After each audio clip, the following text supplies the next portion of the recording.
Ni hao. Good morning to our viewers in Taiwan and Asia, and good evening to viewers in North America and our delegates from across Canada. Bonsoir et bonjour à toutes et à tous. Welcome to day one of the Asia Pacific Foundation of Canada's first Canadian women-only virtual business mission to Taiwan, our second virtual, but third in our mission series to Asia dedicated to Canadian women entrepreneurs. My name is Christine Nakamura, Vice President of the Asia Pacific Foundation of Canada's Toronto office and Director of our Women's Trade Mission series to Asia. I'm delighted to be your host and MC for the next two nights. To begin, I'd like to acknowledge that while we are all meeting in a global digital space, the places Canadians call home are the traditional territories of many First Nations, Métis, and Inuit peoples. We are broadcasting today from Toronto, on the traditional territory of many nations, including the Mississaugas of the Credit, the Anishinaabe, the Chippewa, the Haudenosaunee, and Wendat peoples. Now for some housekeeping. This webinar is being recorded and will be posted on our website after the mission. To access the agenda and event brochure, which includes speaker biographies, please click on the agenda link to the right of your screen to launch the document in a new browser tab. Please post your questions in the Q&A box on the right side of your screen. Time permitting, we'll do our best to answer your questions. Audio interpretation is provided by Interactio. To listen in French or Chinese, please scroll down this page to the interpretation instructions where you can join by smartphone app or through your internet browser by entering the code Mission 2021. For technical support in French or Chinese during the session, contact events@asiapacific.ca. For technical support in English, there's a help button at the bottom right of your screen. Today, we'll conclude the session at 10:30 p.m. Eastern Standard Time, 11:30 a.m. National Standard Time in Taiwan. Taiwan has managed exceptionally well against COVID-19, with under 1,000 infections and less than 10 deaths to date. However, the coronavirus and its emerging variants continue to threaten global health and many economies around the world, including Canada's. Small and medium-sized enterprises, or SMEs, the backbone of Canada's economy, have borne the brunt of the pandemic, with a disproportionate share being sustained by women-owned and women-led businesses. The second wave is now plateauing in Canada, but emerging variants, described as more transmissible and virulent, are requiring a rethink on reopening plans. The likelihood of continued economic shutdown requires us to act now to help women entrepreneurs survive the coming months and years. In 2020, the Asia Pacific Foundation of Canada pivoted to a virtual trade mission series, a progressive initiative and the first of its kind in Canada dedicated to women, to help them survive and thrive by safely and cost-effectively accessing Asia's growth markets during these extraordinary times. In November 2020, we successfully concluded our first virtual mission to South Korea, resulting in a number of deals with prospects of more to come, which will hopefully generate revenue for our companies. Taiwan's dynamic economy, with its emphasis on innovation and technology, and its record of support for women's economic advancement, combine to make the island an ideal target market for our talented and diverse delegates. A virtual mission cannot fully replace the value and impact of an in-market mission, but other than the opportunity to enjoy Asian hospitality with delicious foods and drinks, delegates at all stages of their journey can experience an international trade mission in the comfort of their homes and offices. We offer a 2-day conference with inspirational speakers, a pitch session enabling delegates to present their value proposition, and personalized business-to-business or B2B matching sessions for delegates. And tomorrow, we will experiment with a hybrid model, offering guests in Taiwan to join either online or even in person at the Taipei International Convention Center, as large gatherings are permitted in Taiwan following social distancing protocols. Our mission is focused on improving the health of people and the environment by presenting industry solutions in sectors where both Canada and Taiwan have priorities, including healthcare and life sciences, digital technology, clean tech, agri-tech, and nutraceutical products. Our delegation is comprised of 18 inspiring women whose businesses align with these sectors and who we believe have potential in the Taiwanese market. Before we move on to our first speaker, I'd like to take this moment to thank our sponsoring organizations, the Women's Entrepreneurship Strategy Ecosystem Fund, the Federal Economic Development Agency for Southern Ontario, Air Canada, Global Affairs Canada, SheEO, Venture Labs, and especially our friends and colleagues at the Canadian Trade Office in Taipei and the Taiwan Institute of Economic Research. Without their generous support, this virtual mission would not have been possible. Now, it gives me great pleasure to call upon Ms. Sandra Pupatello, Mission Chair and our Foundation Board Director, to officially open the first Canadian women-only virtual mission to Taiwan. Sandra, over to you. Well, that is terrific. Thanks so much for that, Christine. And welcome, everyone. Welcome to our Taiwanese friends. Welcome to our Canadian friends. It's evening in Canada and morning in Taiwan. The best part about the virtual conference we're having here is that you don't have to experience necessarily the Canadian winter in the beginning of March. So that may be a good thing. Having said that, I think you can all imagine how nice and warm and toasty it is here in Canada when we're in the middle of winter. I want to thank you. Janice and I are both chairing this conference. You're going to be meeting her as she has heavy lifting to do on tomorrow's agenda. But for now, I want to especially thank all of our businesses who are getting together. And when we say, why are we meeting with Taiwan? What are those opportunities? That's what we're going to learn about tonight. If you can imagine, not only did they perform marvelously through this pandemic, really the envy of the world, it is one of the few countries in 2020 that actually grew their GDP. A lot of the countries in the world are quite envious of that. And for our sake, the idea that we can do a virtual conference, talk about business opportunities on the other side of the Pacific from us, this is it's a match made in heaven for us. So we're delighted to be here. The Asia Pacific Foundation is delighted to be partnering with the Government of Ontario to bring, Government of Canada to bring this kind of program forward. Tonight we're going to be doing three things. We're going to meet our minister. And when I tell you she is a rock star, without her, we wouldn't have had the support of the federal government or really the idea to just broaden our base in talking about women entrepreneurs and go around the world, especially in Asia. And we're delighted that she's joining us each time, and we're going to hear from her later. We're also going to meet a panel of 4 women. These women have exceeded in their own areas, both in Canada and in Asia. We're going to get to hear their view of gender equality in business, how they've succeeded as women entrepreneurs. What did they learn in their journey? And the third thing, we're going to do that business to business that Christine talked about. And that's the important part for all of us, that we actually explore why Taiwan, why is that good for my business, and the Taiwanese companies, why Canada, and why a Canadian business as a partner. So we're really excited about everything that we can do over the course of the next couple of days. Let me just end quickly by saying a special thanks to Christine Nakamura, who we just met.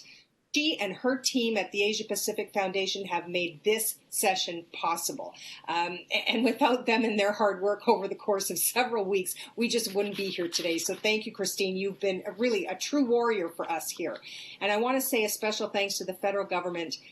Honestly, without you, we couldn't be doing this at all. And Honorable Mary Ng, we're delighted that you're joining us once again. So with that, let me say to all of you a special welcome. Sheshe. Thank you, Sandra. And now I'd like to call upon Mr. Jordan Reeves, Executive Director of the Canadian Trade Office in Taipei, to introduce the Honourable Minister. Jordan, over to you. Am I on? Great. Okay. So, merci beaucoup, Christine. Bonjour à tous. 各位来宾朋友们早安 and good morning to everyone on the line from Canada. It is my distinct pleasure this morning here in Taipei to introduce the Honorable Mary Ng, Canada's Minister of Small Business, Export Promotion and International Trade. Now, Minister Ng, as many of you know, is a tireless promoter of Canadian business and exporters. She's a champion for women entrepreneurs and economic empowerment.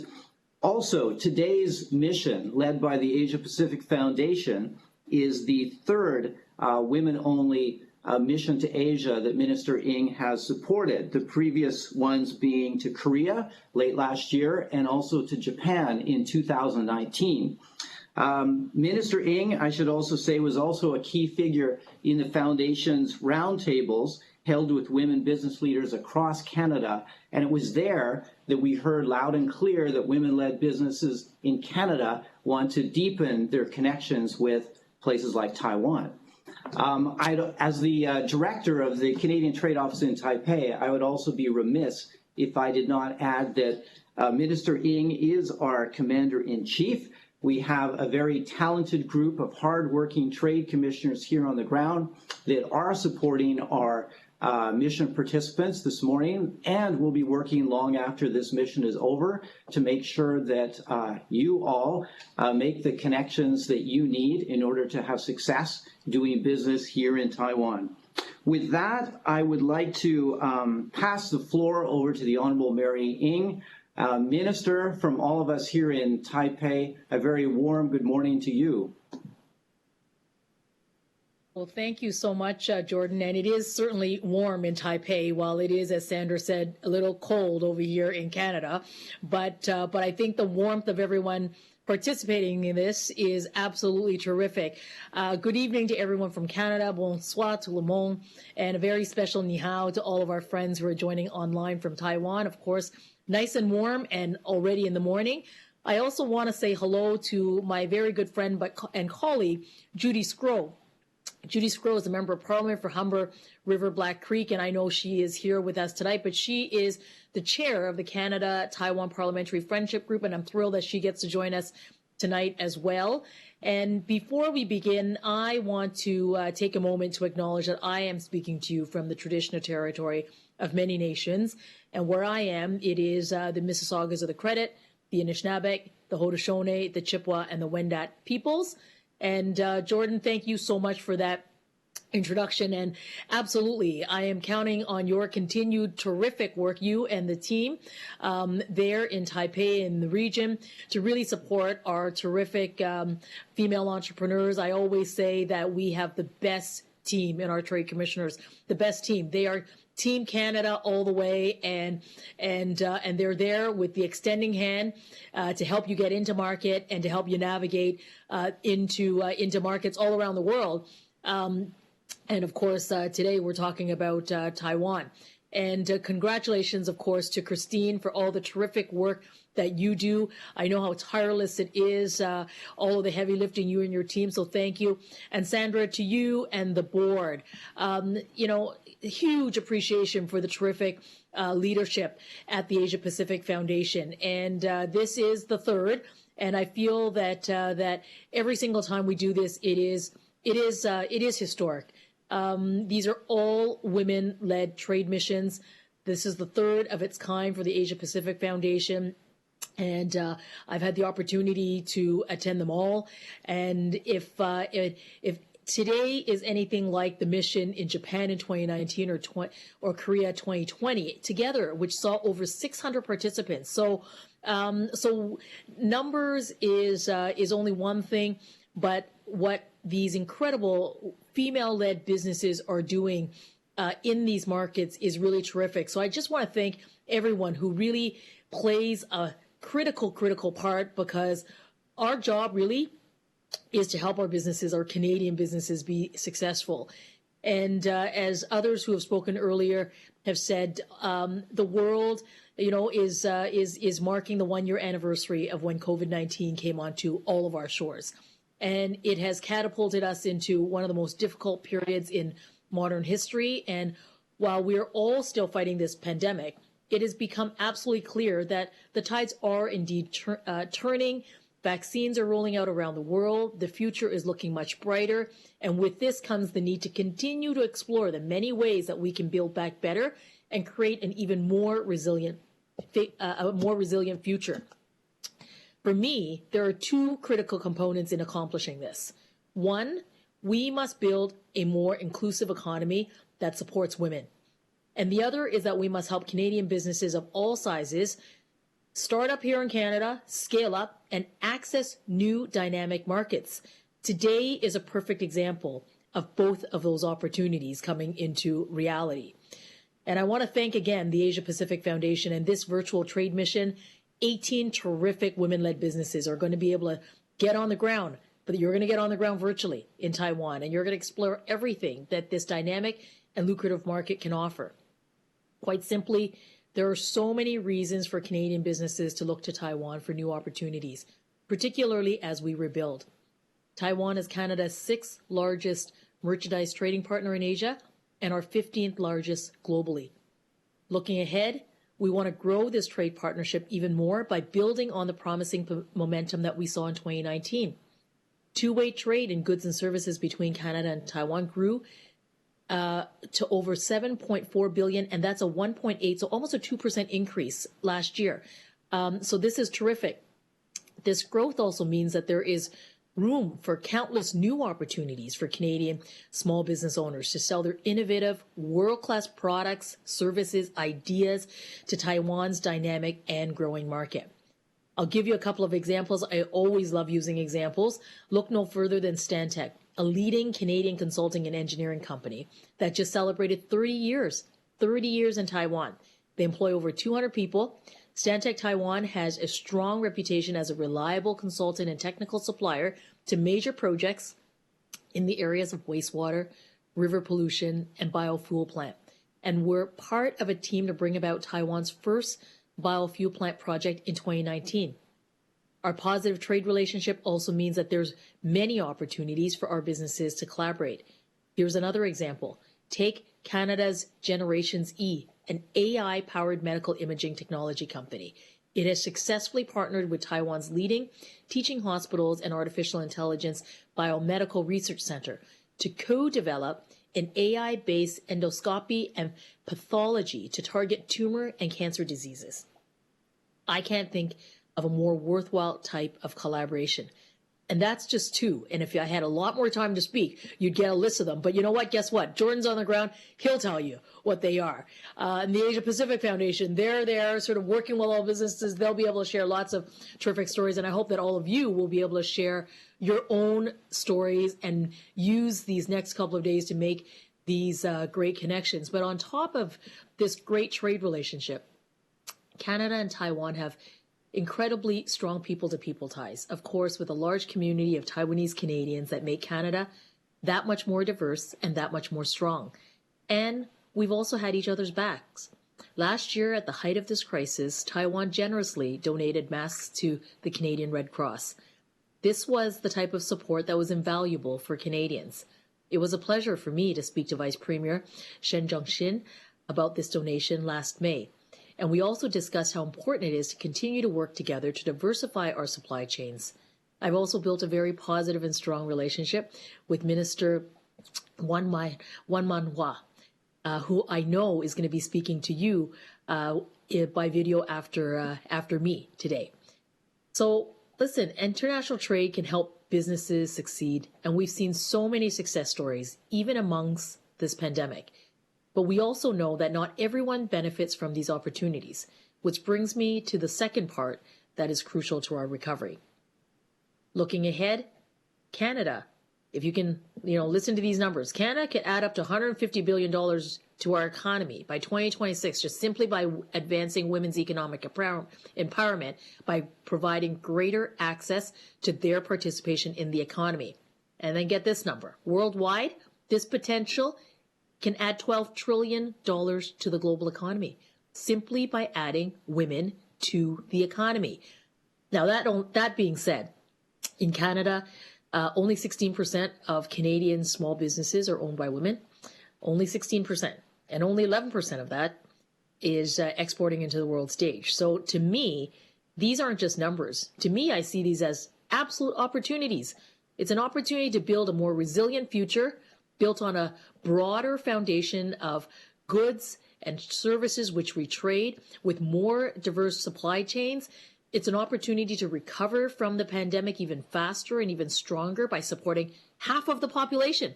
Women are half the population. So supporting the half of the population to access the economy is the right thing to do. It's also the smart thing to do economically. So it's one of the many reasons that our government launched the first ever women's entrepreneurship strategy.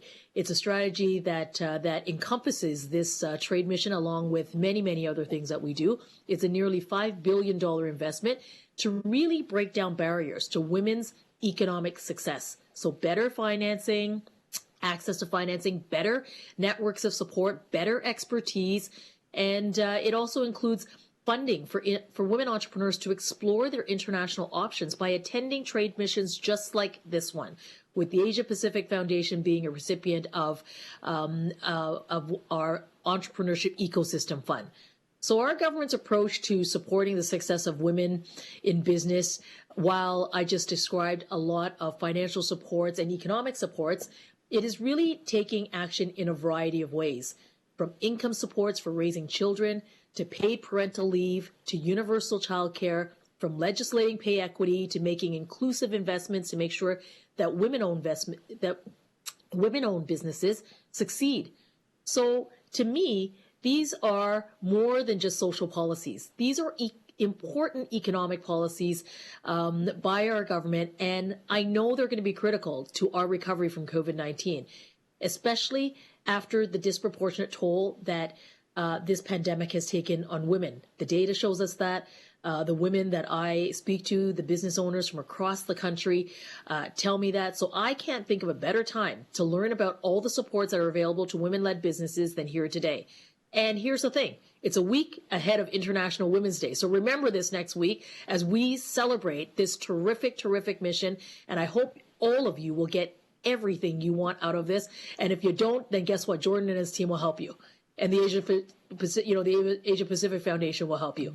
So by participating in today's trade mission, you're going to learn about the many tools and resources available to you to ensure your success. You're going to learn about the Team Canada approach and what I want to call Canada's trade toolbox. It's the Business Development Bank of Canada, Economic Development Canada, the Canadian Commercial Corporation. All of these terrific crown corporations of the federal government are all here to help you succeed. Our toolbox, of course, includes the Trade Commissioner Service. TCS is what they're usually called. And of course, they're here today. And we have 160 offices we have 160 offices around the world to really help businesses and to help them with funding, support programs, connections. And certainly here in Taiwan, there's a really terrific team that is there to help you navigate and to support you.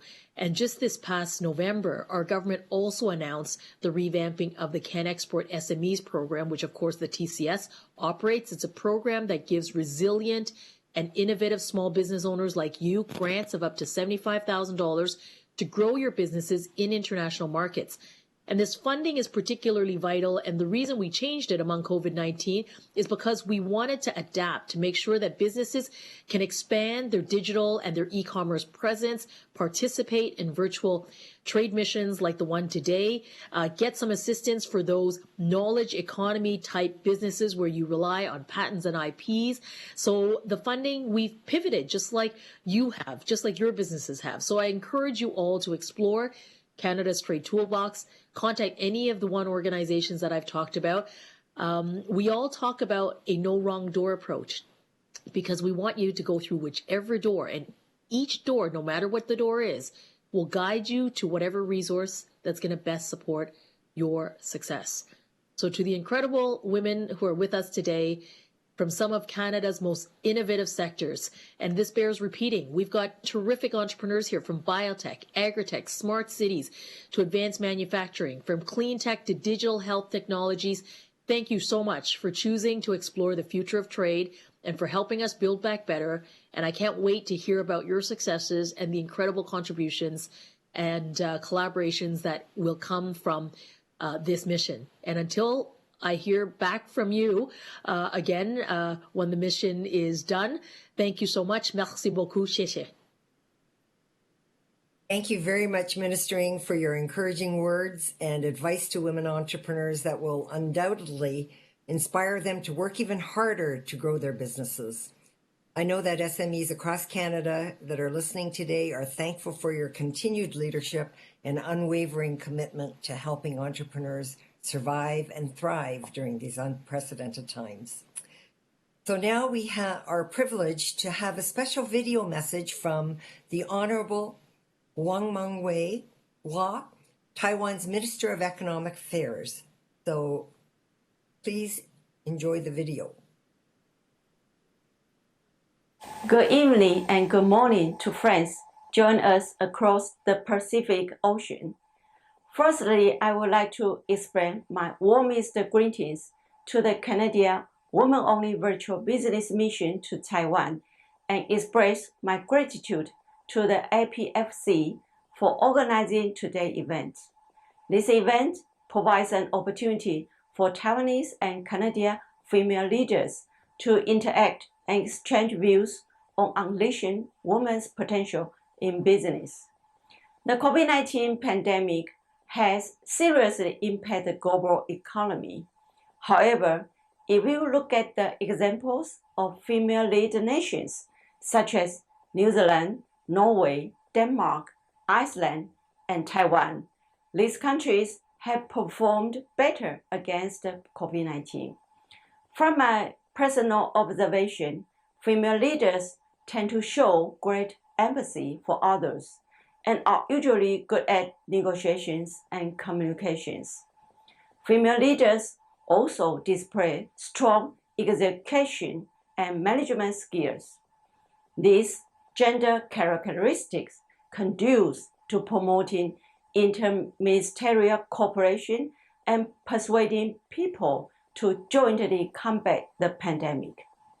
According to the World Bank research, when women are empowered, they bring about national stability. Women's role in global governance, especially in the field of economics, are more and more significant. European Mission President von der Leyen and the new WTO Director General Okojo Iweala are all women. I'm also honored to take an important role as the Minister of the Economic Affairs, along with Ms. Mary in Canada. As a female minister, my female characteristics are applied to my handling of economic affairs. For example, the recent global chip shortage has been the most critical challenge to the car industry. This shortage is actually a result of the misjudgment by automakers that cancel chips order due to the COVID-19 lockdown. However, I recognize that the car industry is an important sector of the country's economy, and the shortage of the car chips will lead to shutdown of the factories and leave the countless families with unemployment and slow down the global economic recovery. Out of sympathy and empathy, I therefore took the responsibility and called a very important meeting with our foundry companies to explain the current situation. Through the detailed discussion, our foundries agreed to increase their additional efforts into car chip supply, even though they were already operating at full capacity.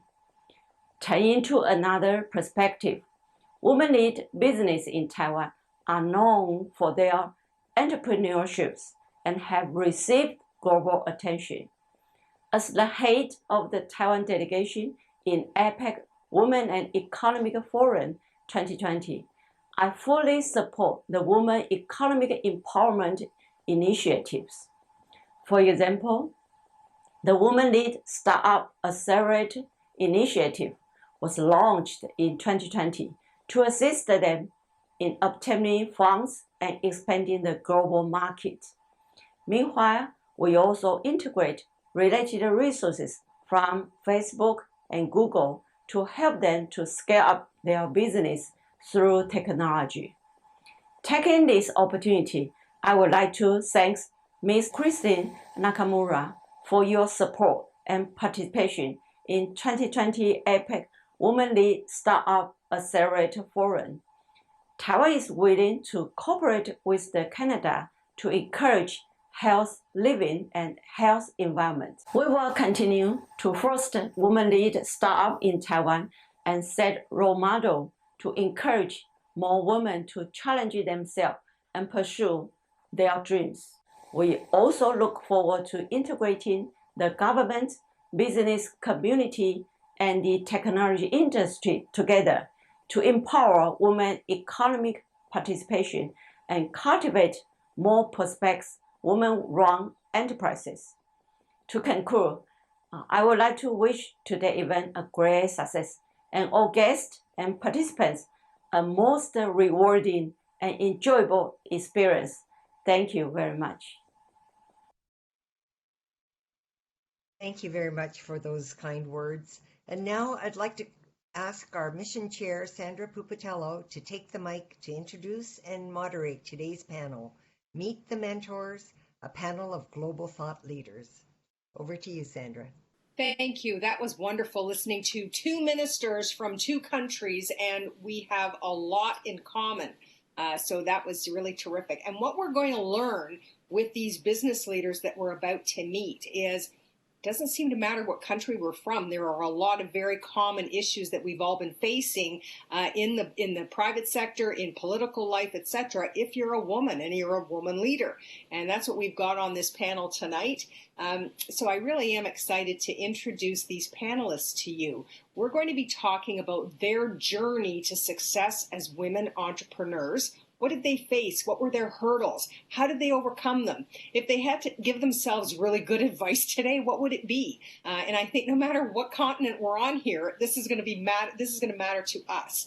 So in your package, we had a very fulsome bio of all these people that are joining us. So I'm going to keep it short so we can get right to listen to these people. Now, we've got to try to keep it a little bit to 5 minutes apiece just because we're a little bit over time. So we want to get to questions as much as we can. First, we've got Sherry Shaw. She's the founder, CEO of Bain Global Consulting, and formerly founder of Bite In Integrated Marketing. And we're going to be doing this in order. Next up, we're going to have Dr. Song-Gi Yun, and she's like a regular with us at the Asia Pacific Foundation. We're delighted to have her. President of NC Soft and CEO of NC West. She also helped us out greatly with our Korean mission, and right now she's based in California at NC West, so we welcome her tonight. Yukako Yoshinaga is the board chair of Japan Women's Innovative Network, or JWIN, I love that short form, and was one of the supporting organizations of our Asia Pacific Canada's in-person business mission to Japan in 2019. So we're delighted that she's joining us tonight. Dr. Alison Sukler, who is here in Toronto, Canada, Vice President Research at Baycrest Health Sciences, also no stranger to the Asia Pacific Foundation. And really, look at these four marvelous women, all leaders in their own right. And I want to turn the floor over first to Sherry.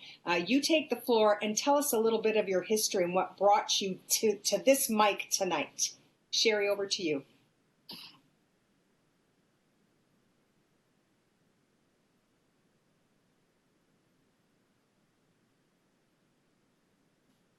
Yeah, let's get that mic on for Sherry. It's not on mute. There we go. Beautiful. You're on. Okay, great. Okay, so I'm very honored to be here today, and I'll just jump right in. So I graduated from college about 25 years ago, and since then I've worked in an American advertising agency.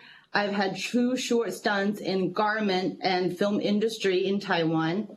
I've started my own company in hospitality marketing and recruitment.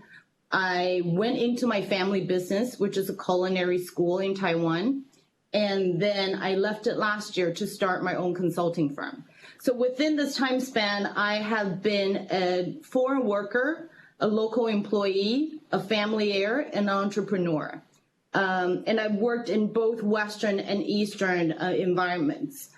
So there have been a lot of ups and downs. And today I'll share with some of you my learnings and my reflections through the development of my career. The first is the shock of having culture shock. So when I worked in the United States, I spoke up. I felt valued and appreciated because I challenged my boss a lot. And I felt like they enjoy that kind of the feistiness in me. And they called me sassy, and I felt appreciated and valued. So I worked harder and I climbed really fast. 7 years later, when my visa expired, I came back to Taiwan. And because I felt like what I did was good, that's why I had all these achievements, I acted the same way. And instead of being viewed as sassy, I was viewed as disrespectful, insubordinate, and hard to work with because I always asked too many questions. That was a shock for me. And that led to my defense. I think the learning there is that your environment matters, makes a difference, and there's culture difference, and what gets you here may not get you there. And also, you have to know your triggers, so you can respond rather than react. I reacted, and I reacted with defense mechanism. So what happens is I started thinking, well, you know what, my way's better, okay? I worked more diligently trying to prove my point, and I sort of looked down on the system here. And I think that was, I looked down on the system, and I think that caused a lot of problems. I did not realize that until I received intercultural sensitivity training, that although I have had lived in Australia, United States, and Taiwan and thought myself as a global citizen with a global mindset, I was actually quite ethnocentric in my thinking.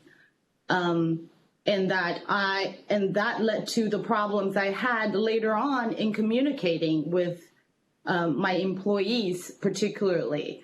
One of the examples is that I would tell them, you know, be open-minded, challenge me whenever you can. And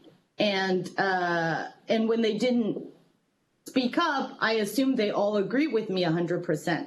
And that didn't turn out to be the case. So when we run into troubles and they would say, well, we sort of saw that. And I said, why didn't you tell me? And they're like, well, you know, because you already made up your mind. So, and I had attributed that to the education system here. Why didn't people speak up? How can I train them? But again, it was that ethnocentric thinking from myself that I didn't understand. Just because they worked with me for a month, a year, a few years, it does not override their personality preferences or the cultural influence that had on them. So these were some of my key learnings in terms of intercultural sensitivity over the years. And what were the obstacles that I faced? And I think there are always obstacles on the external side, but the hardest obstacle is from internal, and which is imposing a lot of values on myself. I grew up a third culture kid, and so I have a very Taiwanese Chinese side and very Americanized Western side. And of course, I like to hold myself up to the highest of standards. But the expectations of the roles I play from both cultures were just overwhelming. So for a period of time, in a very dark period, I felt like a total failure, that I couldn't meet any of the standards. And that was a dark period where I'd wake up and just full of heaviness, and everything seemed to be an obligation for me. And that led to imposter syndrome, because back when I was single and by myself, I felt confident in my work if I had enough time to prepare for it.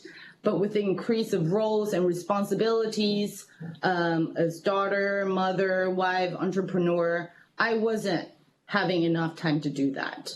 And so when that happened, I felt like I didn't have enough time to prepare and that I was a fraud. Even today, looking at the panelists, and I was thinking, oh, they made a mistake asking me to come. I don't belong here. And I had to coach myself out of it. So, how did I overcome that obstacle? I think I was very fortunate that I went through an organizational psychology program at Columbia. So I used myself as a case study, and I applied all the learnings to myself. And also I was fortunate enough to take a lot of personality assessments, particularly Hogan, Myers-Briggs, and IDI. And through the Columbia program, I was connected with a great coach. And I think together, in combination of a coach, personality assessments, that sort of helped me understand more of who I am, what my triggers are, what drives me, what are my values. And that is the kind of service I'm trying to provide today to others. And I think, sorry, is it time up? You were going to be able to jump in because I saw a lot of nodding heads as you were speaking. So I think you're going to get a lot of questions in our question period. And only to keep us all on track so we each get at least 5 minutes. That would be fantastic. It's wonderful. Dr. Yoon, you're up next. And you've been very good to the Asia Pacific Foundation telling us your story. And I know that our group tonight's going to love to hear about that. Thank you. Hi, everyone. Thank you, Mr. Papatello, for moderating this panel. It's my absolute pleasure to be here and honored with my fellow panelists and all of you for attending this virtual event. My name is Song Yoon, and I'm the President and Chief Strategy Officer of NCSoft, which is a global digital entertainment company with more than 4,000 employees worldwide. And like other companies in technical fields, we face challenges filling roles with more female employees. As I'm sure some of the other panelists can attest, as a woman being raised in Asia, the concept of gender equality and inclusion is an ever-present struggle lingering at the back of our minds. One of my early childhood memories where I became aware of this concept happened during Chuseok, which is Korea's Thanksgiving holiday. And I was 7 at the time. We celebrate Chuseok with big family gatherings to remember and worship our ancestors. With my extended family that made some like 30 odd people celebrating at my eldest uncle's house. Of course, my mom and all my aunts had to arrive days early to begin preparing the massive feast for the whole family. And on the actual Thanksgiving day, all my uncles and male cousins sat around the big table while all the women in the family, aunts and my female cousins, were gathering at the kitchen, eating the misshaped dumplings that were not fit for the table. It was then, at 7 years old, that I realized I didn't want to stay in the kitchen eating ugly dumplings. So I asked my dad to let me sit right next to him at the table. And while all my female cousins looked at me as if I'm a weirdo, I don't fit in, and I'm not a kind of graceful girl or something, but wanting to sit at the men's table, I sat next to my dad and had the perfect dumpling. Struggling to be visible in traditional male-dominated fields has become a running theme in my life since then. The science high school I attended in Korea did not even admit any female students for 6 years following its inception. When I attended science and math competition, I was the only one of a few women at those events. One year, those competitions were held in a building that even didn't have women's bathrooms. So I had to run across grounds during breaks Just go to the toilet, just like in the movie Hidden Figures. In my engineering classes in college, the department only had 3% of female students. All of this is to say that being a woman in business puts us at disadvantages from the start. And while my experience was in the 80s and 90s, in the years since, not much has changed around the globe. In the tech industry, 56% of women wind up leaving the field mid-career. That's more than half of all the women in tech giving up an industry that desperately needs them. Women make up 20% of engineering graduates, but only 11% of engineers are women. And the inequality doesn't stop there. In Silicon Valley, where I'm currently residing, the median woman makes almost 60% less money than the median man.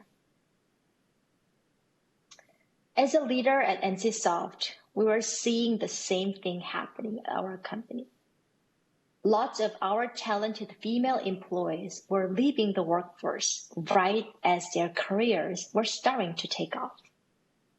We discovered that this was mostly because of their desires to start families and the societal pressures in Korea for women to give up their careers to become full-time parents.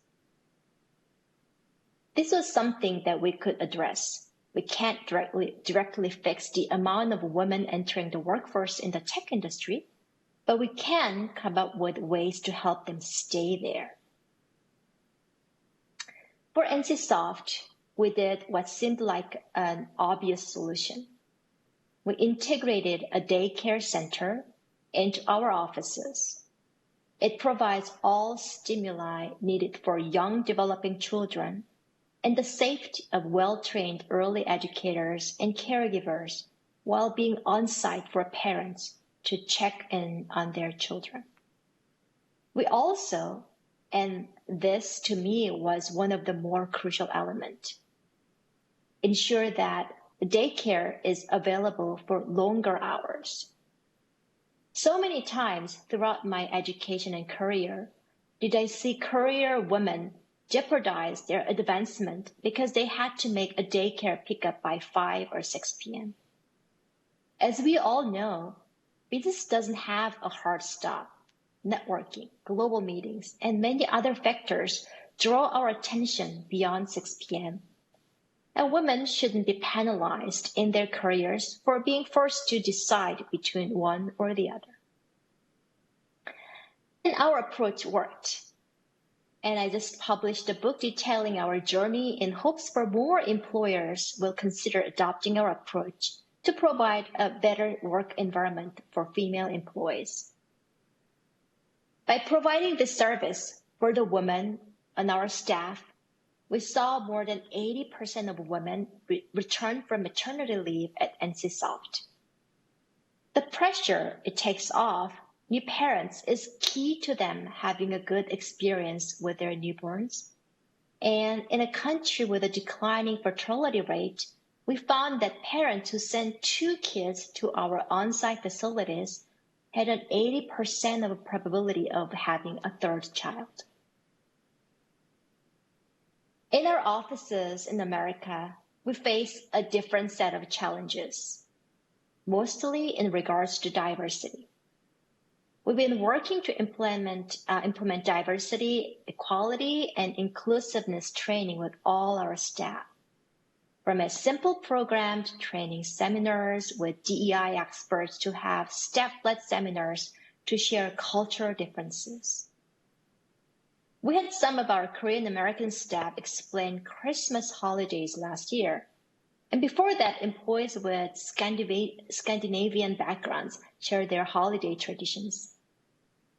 We're attacking our lack of diversity from both ends, from working with staff to help them become more aware of the inequalities, and from HR, where we're actively trying to hire and promote ethnically and gender diverse candidates. Valuing diversity, equity, and inclusion enables sustainable economic development and progression of humanity. I believe a combination of support systems and more progressive and assertive female talents participation in economic development will help us take major strides in progress. One of the biggest reasons why women are not visible in the technology space is because there is a shortage of mentors for them. So over the next 2 days, as we work together and learn from each other, I'd like to leave you with a challenge. For those women in your organizations who are in the middle of their career, find the mentors and be their mentors if you have to. As leaders, we have the power to help them, our workplaces, better for our female employees and our colleagues.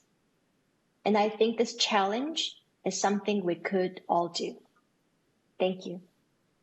Thank you very much. Much appreciated. Now, next on our list, we've got Yukako Yoshinaga from Japan. And she's got a long history of working in this field and being a woman leader and a mentor to many. So we're delighted to hear from Yukako next. And then after that, we're going to hear from Allison. And I'm cautioning, it's very difficult. I do not want to interrupt, but if we can keep the remarks to about 5 minutes to give us some time for back and forth, that would be terrific. Thank you. Yukako? Okay. Thank you. Thank you very much to give me this kind of the opportunity. And when I say talk about my career, my theme is set a goal, be prepared, and a challenge, and the chance will come. That is when I say the one word, my career, these kind of things is my history. And I joined IBM, and also I continue 37 years. And finally, I became a board member of IBM Japan, and also the vice president of Asia Pacific Technical Operation. It's the development background technical operation of IBM Corporation. So I could realize my dream in IBM. But I really want to talk about how I worked in the company and what I have been thinking about my career. Graduated from Tokyo University in physics, the Faculty of Science in 1971. I joined IBM Japan after training as a system engineer and also the branch system engineer, and I transferred to the public relation because of the women. And then finally, I transferred to development laboratory. As I started working as an engineer at the lab, I have shortly encountered the problem, which was the difference in working legal regulation between men and women in Japan. According to the labor law, at that time, women can work overtime up to 2 hours on one day, and also the 120 hours 1 year. So if beyond that, my boss would be penalized by the labor law. So I wanted to challenge for an exciting job, and I was really disappointed that only women had a working time limit. And then in order to work on an equal footing with men, I sometimes escaped from my boss's eye by hiding in a ladies' room and then making it look like I was back in a home. But finally, it was revealed and it was failed. Since this overtime issue continued, I thought that if I became a manager, I would be able to work until late at night. And then I asked my boss to make me a manager. And he said no, unfortunately. But I think it is very good that the labor standard law was amended so that women can work in the same way as men right now. In 1983, the encounter with American boss Paul Dewar from IBM Rochester Laboratory was one of the most important turning points for me. He taught me to think for myself about my career goal. He asked me what position I was aiming for by the retirement age. When I asked second line manager, he said, "It's not good enough. I should aim for the top, such as president and the chairman." And also I was advised to set a career goal and make a roadmap of my career every 5 years and review it once a year. Get a high perspective of hope for the future and clarify what I need to do then. I now feel that the system, my way of thinking about approach for work has changed significantly. At IBM, executive candidates should be assigned many different types of jobs in order to develop candidates for executive position. So in my case, after 8 months of the executive assistant, I changed 4 different jobs in every 3 months. Assistant to executive vice president, strategy operation director, product development director, and marketing director. So every 3 months, I changed my job because I have to learn what kind of the operation is doing in the whole company. It was difficult to lead an organization of 100 to 150 people in a field that I had no experience with. Sometimes I felt that I was evaluated by the people around me, and I was chasing the opponent with logic, saying I'm not going to lose. So I was fighting so much. At one time, when I asked my subordinate for advice, he said, "Uchinaga-san, please trust us and like us." I realized that I had lost sight of something so much that I tried to do my best. And after that, I tried to like them and trust them, and thinking that people are not in conflict even if they disagree. So in 2000, I became the first woman from outside the United States to be inducted into the Women's in Technology International, it's a photo of fame that I was inducted.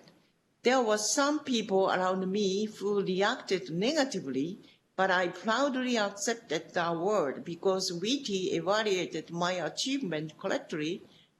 In order for Japanese people to be evaluated in the world, I think we should appeal our achievement more and more in the globally.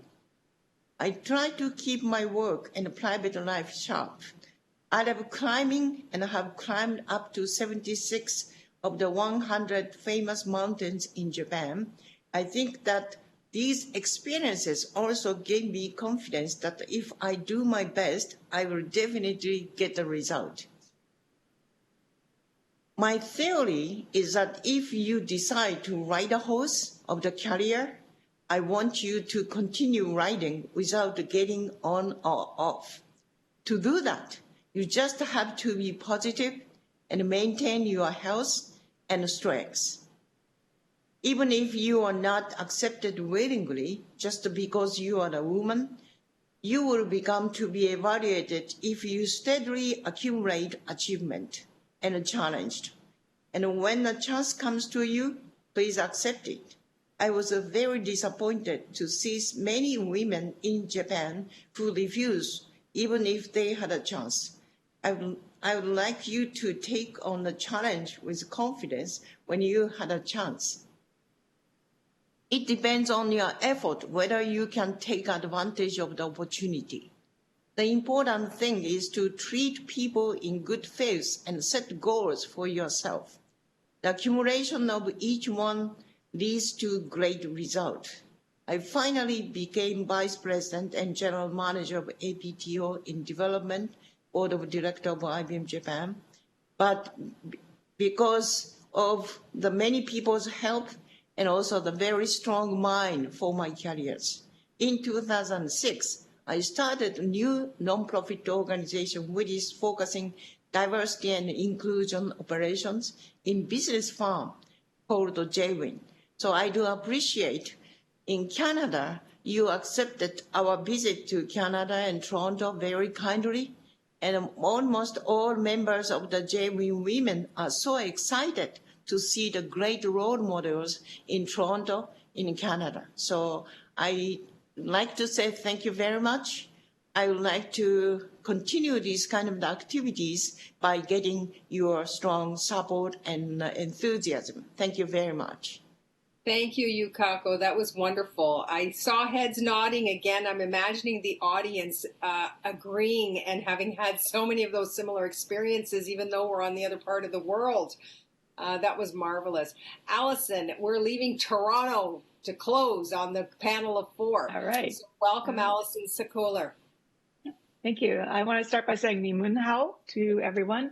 And I also want to say thanks for including me on the panel. It's always a pleasure to work with Sandra and Christine, Minister Ng, Janice, and the whole team at the Asia Pacific Foundation. And it's been terrific to hear all of the stories and advice from the other women so far. And as Sandra said earlier, although the areas of our focus and our origin stories are really quite different, there obviously are a lot of common themes and lessons learned, regardless of where you come from or where you hope to go.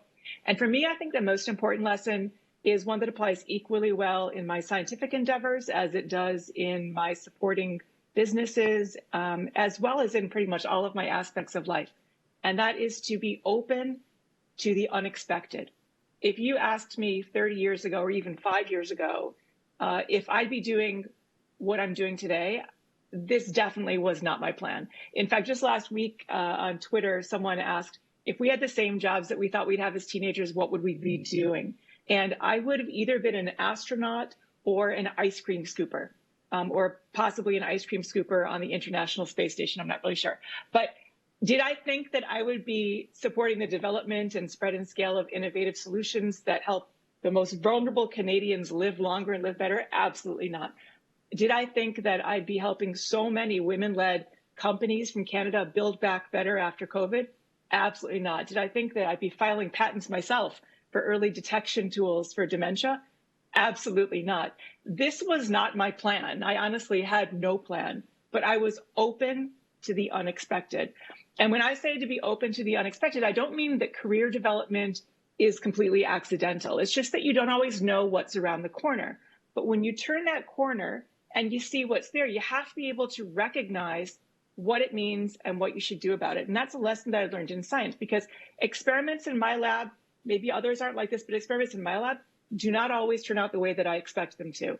But I've learned to look at the data in different ways that helps me make sense of the unexpected. And sometimes that way of looking at things is actually much more interesting and important. And so I think that you can also see that there is, in the real world, many, many examples of experiments that didn't turn out the way people thought, or things that people saw in nature that they interpreted in different ways. So clever people can interpret how to make, turn lemons into lemonade. Rubber and penicillin, cornflakes, Velcro, even Viagra, they all came from things that were unexpected. And that's because people were able to look at something in a really novel way. Now, as Plato said, science is nothing but perception. And I think I would take that one step further. I would say life is nothing but perception. You have to be on the lookout for these kind of unexpected connections and unexpected opportunities. You have to be able to look at the same thing that hundreds of other people saw before you, but see those things in a different way, to see possibilities and see opportunities where others don't.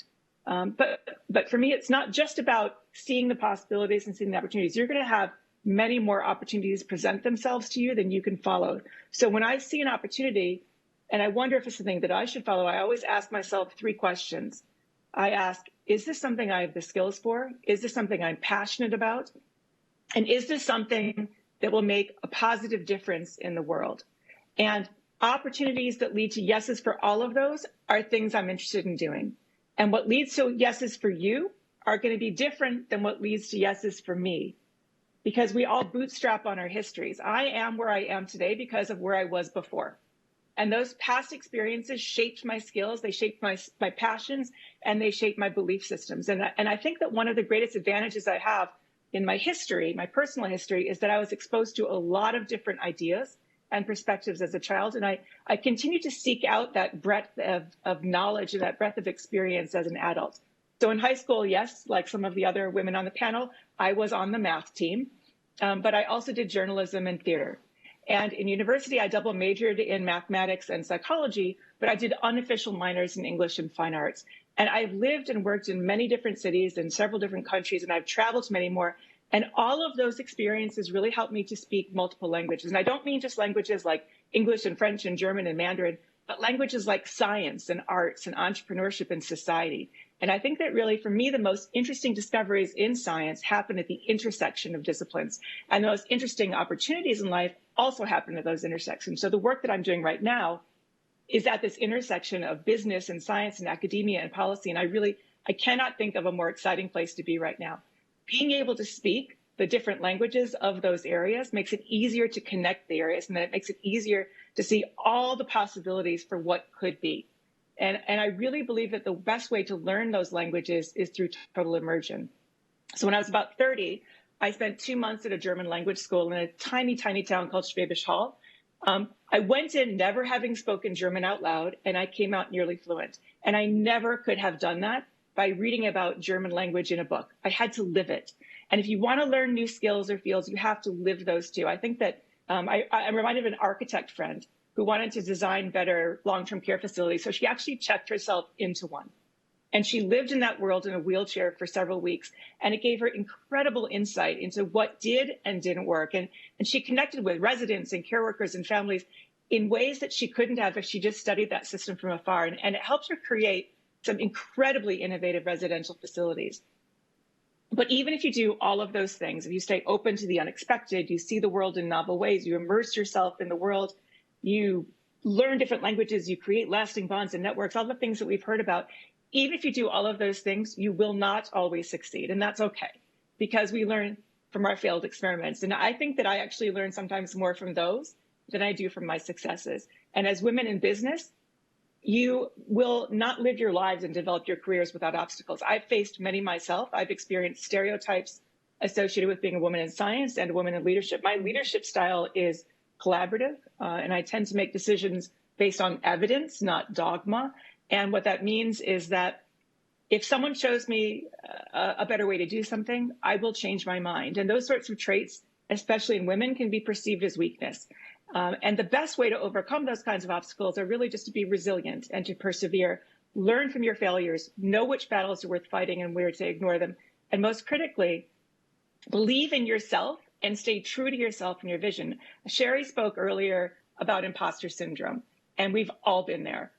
But everyone here deserves a seat at the table. If you're not seen by others as someone that they think they should invite to the table, know that you are someone who should be invited, and do what Song Kyu did and invite yourself to the table and show them by your actions why you should be there. And once you have a seat, do your best to create seats for others. The only way we're going to meet Minister Ng's goal of moving from 16% to 50% women-led companies in Canada is to support each other. So when you have a voice at the table, think about all the times when you weren't heard and do everything you can to give voice to others. Because when we raise each other up, we tear down the barriers so that all women can succeed. And when you're there at that table, identify the people who build you up and cherish and nurture those relationships. Because, and look at the group around you today. This group, albeit virtually, is exactly that group. As you're continuing through the mission, think about what connects you. Think about where those connections can take you if you're open to the unexpected here in Canada, in Taiwan, and around the world. Thank you. Merci and xie xie.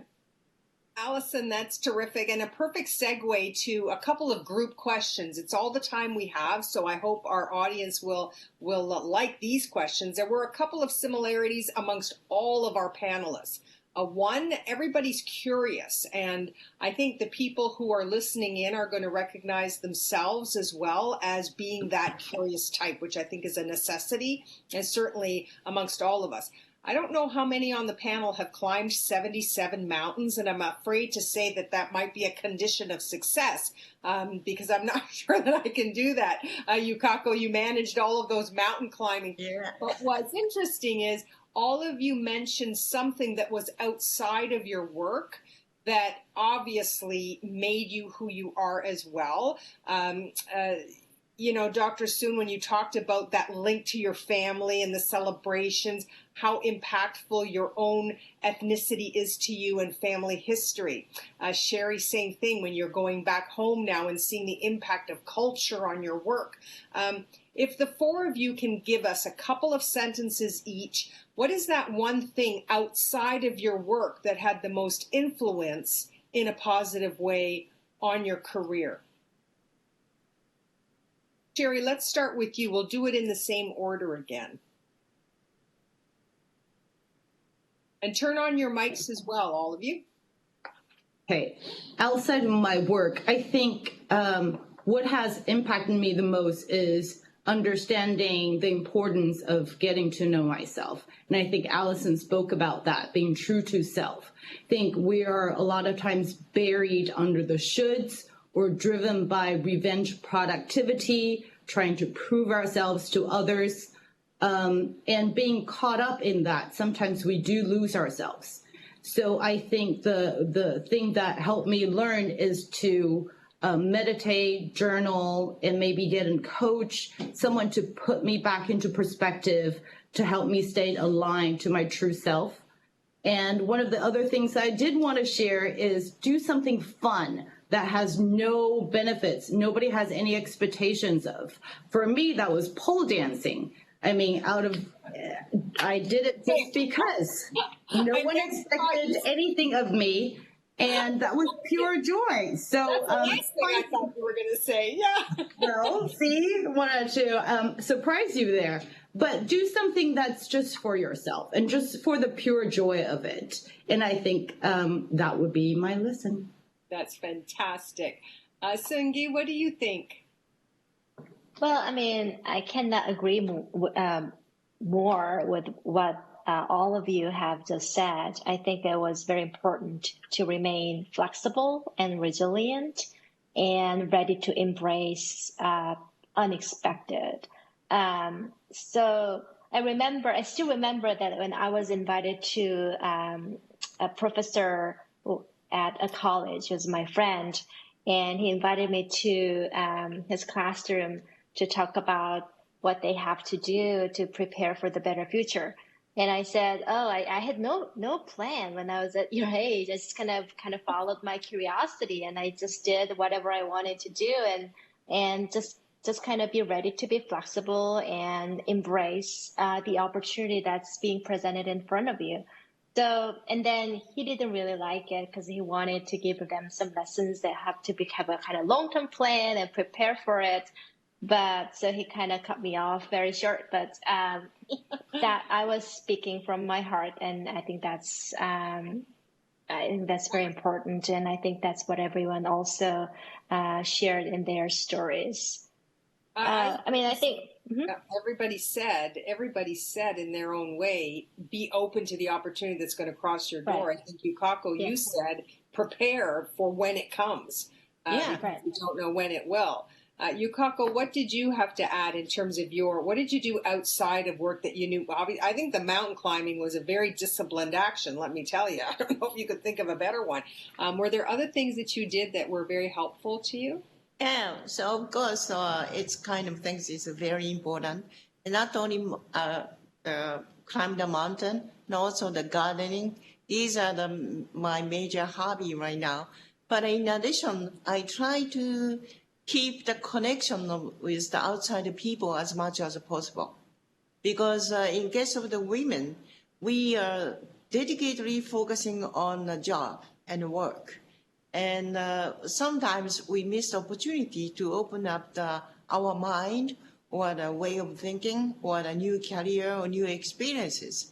So then I try to accept any kind of the offer from outside. Sometimes it causes confliction, but I think this will be very important to broaden my way of thinking and also the value. So I think the people's network, especially women's network, is very important. Then I really want to focus on relation with Christine. So thank you very much. She gave us this kind of excellent opportunity. So that's my case. Very good. And Allison, you mentioned that outright. Sorry, I'm so sorry. And I try to continue this session, but I already committed another session from the 15 of Japan time. We'll get you back again. Don't you worry, Yukako. Thanks so much for participating. Thank you very much. I enjoy a lot. And please keep in touch. And please help us not only me, help Japanese women. You are a very, very excellent role model and a huge energy and passions and experience. And that will give us the very strong power to the many Japanese women. So thank you very much, everybody. I do appreciate. Thank you. Thank you, Kako. Thank you. Allison, just wrap up that final answer for us in terms of what's that thing you're doing that's outside of work that you know is beneficial. You made some great comments that I made several notes here, you know, about where you found that curiosity intersection of disciplines being the most interesting. I think when I was growing up, the things that were most important were some of the arts related kinds of things I was doing outside of my science, in particular journalism and theater. And I did a lot of improvisational theater. I actually was part of a competitive improv team that included a number of people who actually are movie stars now. And the reason I said that those were useful is because they really taught communication skills. They taught you to take chances, and they taught you to think on your feet, and they taught you communication very fast. If you're on a deadline for journalism, you can't just sort of, rewrite it 10,000 times. And, now if I'm writing documents, whether it's to the government or whether it's for a grant, I can write those very quickly. And they still make some sense, at least. And in terms of the improv theater, I actually have started improv theater programs for graduate students and other people in science, because I think that it's all about the yes and. So it's all about being open to these unexpected opportunities and acting on them and dealing with them in new ways. So I'm a true believer that if everyone in the world did improv, the world would be a much happier place. The only other thing I just want to add to Sherry's point of self-care is that it's really important to step away from your work from time to time. Sometimes you do better by doing less. Whether for me, pre-pandemic, I really enjoyed going to the gym. I started doing some Olympic lifting, which, I always like to do things that women don't normally do just to show that you can. And Olympic lifting is so fun. And a couple of years ago, I started drumming and joined a band. And I'm now going for my professional drum certificate at Berklee School of Music in Boston. So, it's pretty cool. So, we can all have a band together someday. But that is a great stress reliever. And it gets you out of your, the stress of work. And sometimes ideas come to me without even thinking about it that way. So I think it's really important to have these kind of hobbies and step away from work to do better at work. The best all-around comment that I think everybody on the panel said in their own way was reaching back and help the women that are coming after you. And I am really proud to hear that come from all four of you, because that certainly was my experience in life as well, in politics and now in the private sector. And women appreciate it, and you will never know how impactful that you can be. And 10 years later, you're going to find out what it meant when you just said that one word of encouragement, or you brought them along to some function when you didn't need to. And it means the world to young women. So delighted to meet all of you in this session. You guys are terrific. And thanks again for all your support, not just of this mission, but of the Asia Pacific Foundation. Back to you, Christine. Thank you so much, Sandra, and panelists, for sharing your inspiring personal journeys with us. You're all great role models for not just women in business, but for all women who are striving to succeed. So thank you very, very much for an inspiring session. We will be going to break in a minute or so, but before we do, I'd like to mention that when you return, we will be going into 3 breakout rooms, because there will be 3 concurrent pitch sessions by our entrepreneurs taking place. Group 1, there will be 6 companies representing enterprise and environmental solutions in the main stage, which is this room. Group 2, health tech and analytics in room 2. And Group 3, Wellness Solutions in Room 3. After the break, we would like you to go directly to the breakout room of your choice. The links to the breakout rooms are in the box to the right of your page. Room 1 will stay here, as I said, in this main stage. Select 2 or 3 for the other 2 pitch sessions. And for a description of the breakout rooms and which companies will be in each, please scroll down on this page to review the information. It's all provided lower down. Delegates will not be answering questions live, but you may post your questions by clicking on the questions box or button at the top of the box to the right of your screen. Please ensure to provide your email address in the box that's provided to receive responses from the companies after the conference. Should you wish to talk directly with the entrepreneur or business representative of the company, we encourage you to request a B2B or business-to-business meeting with any of the delegates. The link to submit a request is listed below on this page as well and in the breakout rooms. If you are listening to the breakout rooms through language interpretation, please select the breakout room you are joining through the options within the Interactio platform. As a reminder, technical support is available in French and Chinese during the session by contacting events@asiapacific.ca, and for English, there's a help button at the bottom right of your screen. So we're going to break now, but we would like you, in the interest of time, because we're a bit behind schedule, to go directly to your breakout room and pitch session of your choice. Thank you very much, and please proceed forward to your breakout rooms. Thank you very much. The 6 companies pitching in this room are listed on the page below in the order listed. Please click on the questions button at the top of the box to the right of the screen to post any questions you would like to ask. Please ensure to provide your email address in the box provided to receive responses from the companies after the conference. Should you wish to talk directly with the entrepreneur or business representative, we encourage you to use the QR code to schedule a meeting in the box to the right of the screen. If you are listening to this through the interpretation platform and are joining breakout rooms number 2 or 3, please make sure to change the audio channel to the breakout room you are in. For technical support in French or Chinese during the session, contact events@asiapacific.ca.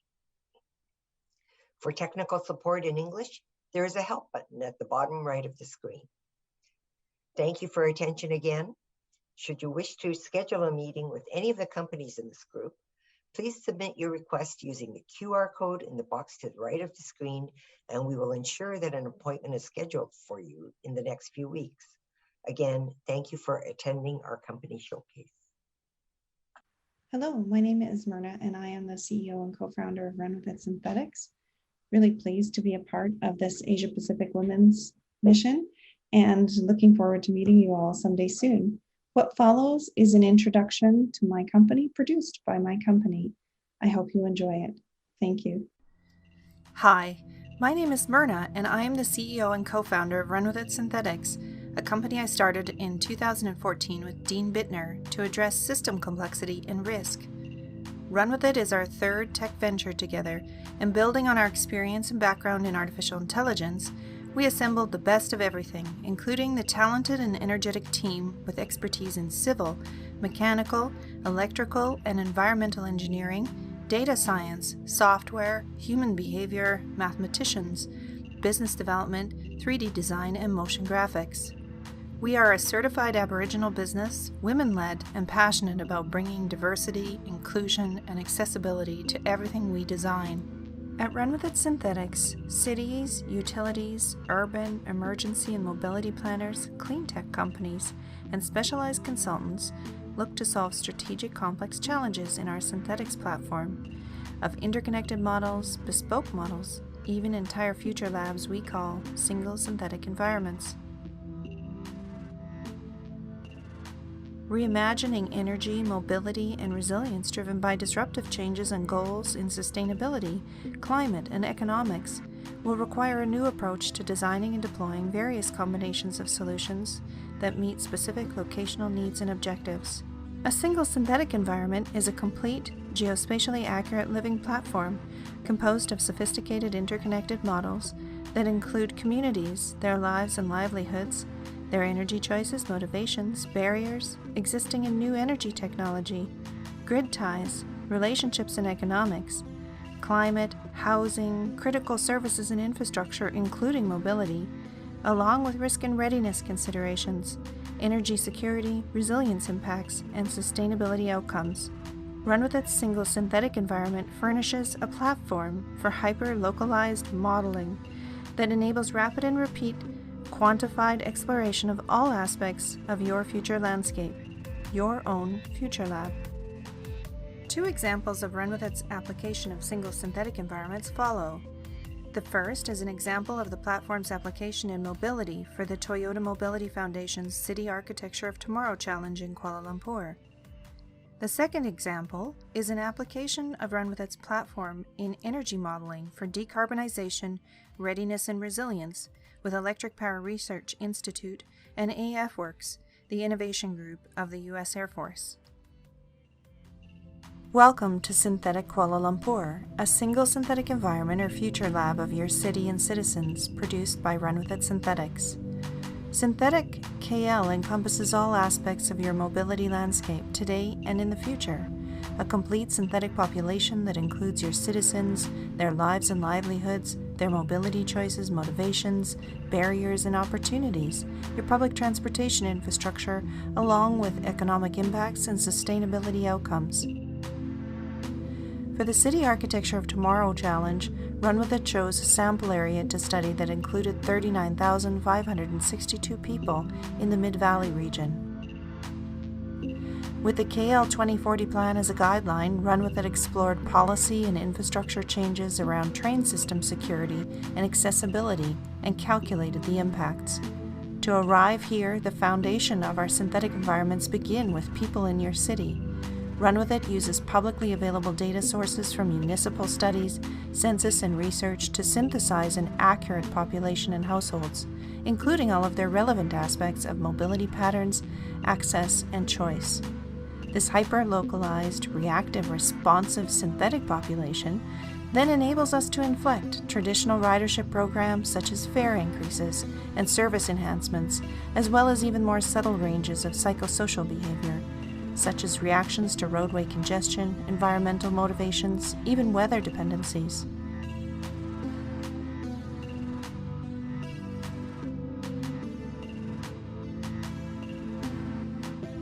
In Synthetic KL, your new technologies, policies, and infrastructure can be trialed with this hyper-localized population to gain unprecedented, quantified, actionable insight into targeted effective mobility investments. Aligning with KL's interconnected goals, truly a city for all. Welcome to your synthetic base, a single synthetic environment or energy future lab of your base and your people, produced by Run with It Synthetics with subject matter expertise from Electric Power Research Institute. Reimagining energy driven by disruptive changes in goals and sustainability, readiness, and resilience will require a new approach to designing and deploying various combinations of solutions that meet specific locational needs and objectives. And single synthetic environments are the new approach Run with It and EPRI are proposing. A synthetic base is a complete geospatially accurate living environment composed of sophisticated interconnected models that include your military community, their lives and livelihoods, their energy choices, motivations, barriers, existing and new energy technology, grid ties, relationships and economics, your climate, your housing, critical mission and campus infrastructure, along with mission readiness considerations, energy security, resilience impacts, and sustainability outcomes. Because every base is different, your single synthetic environment recreates all of the unique details of your base in order to supply in situ, in silico context and results. Single synthetic environments are also extensible. Any similar aspects of bases, new technologies, or scenarios modeled for other bases can be replicated and rapidly shared, accelerating insight across environments. Single synthetic environments are not limited by data availability. The models themselves complete and create data. Modeled entities are reactive, responsive, and context-aware, producing the emergent behavior necessary to quantify unprecedented scenarios, inflections, and their knock-on effects. The scenario approach supports actionable decisions through rapid and repeat exploration of alternatives. Failures can be identified, and preferred futures can be quantified, along with implications such as short and long-term costs. Run With It's synthetic base furnishes a systems approach for innovating all aspects of your changing energy landscape, today and in the future.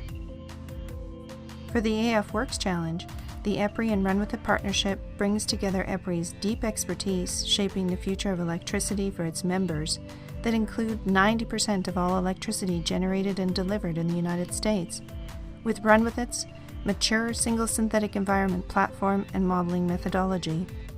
Together, EPRI and Run With It will supply a highly collaborative, hyper-localized environment for reimagining each base's energy assets. Thank you for considering Run With It Synthetics, your synthetic future lab.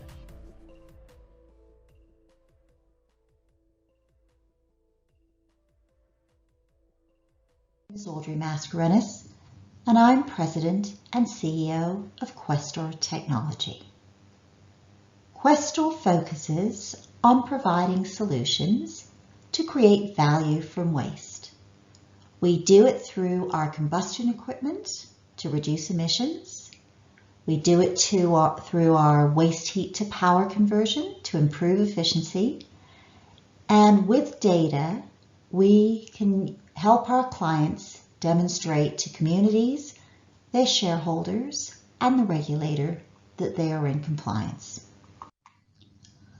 Questor has been solving the world's biggest problem cost effectively for over 25 years. We help our clients to reduce their greenhouse gas emissions and improve the energy efficiency of their operations. With a 25-year proven track record and a senior team with over 100 years of experience, we are a global leader who is considered best in class. Our 99.99% combustion efficiency is considered best in class and has been ISO verified with ISO 14034, which is an environmental technology verification. We're the first company globally to achieve this designation. Our superior equipment is reliable, requires minimal maintenance, and the performance is recognized by the regulators. We provide solutions to many industries like agriculture, food processing, landfills, biogas, wastewater treatment.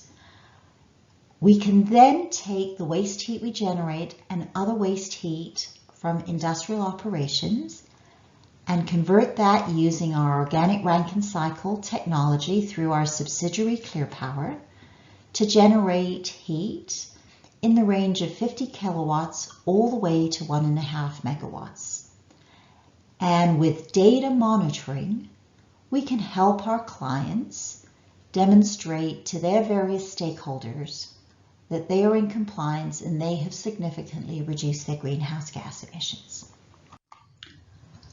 When we look at creating value from waste, in the combustion side, our high efficiency allows us to guarantee that the only emissions coming from the top of our stack is CO2 and water.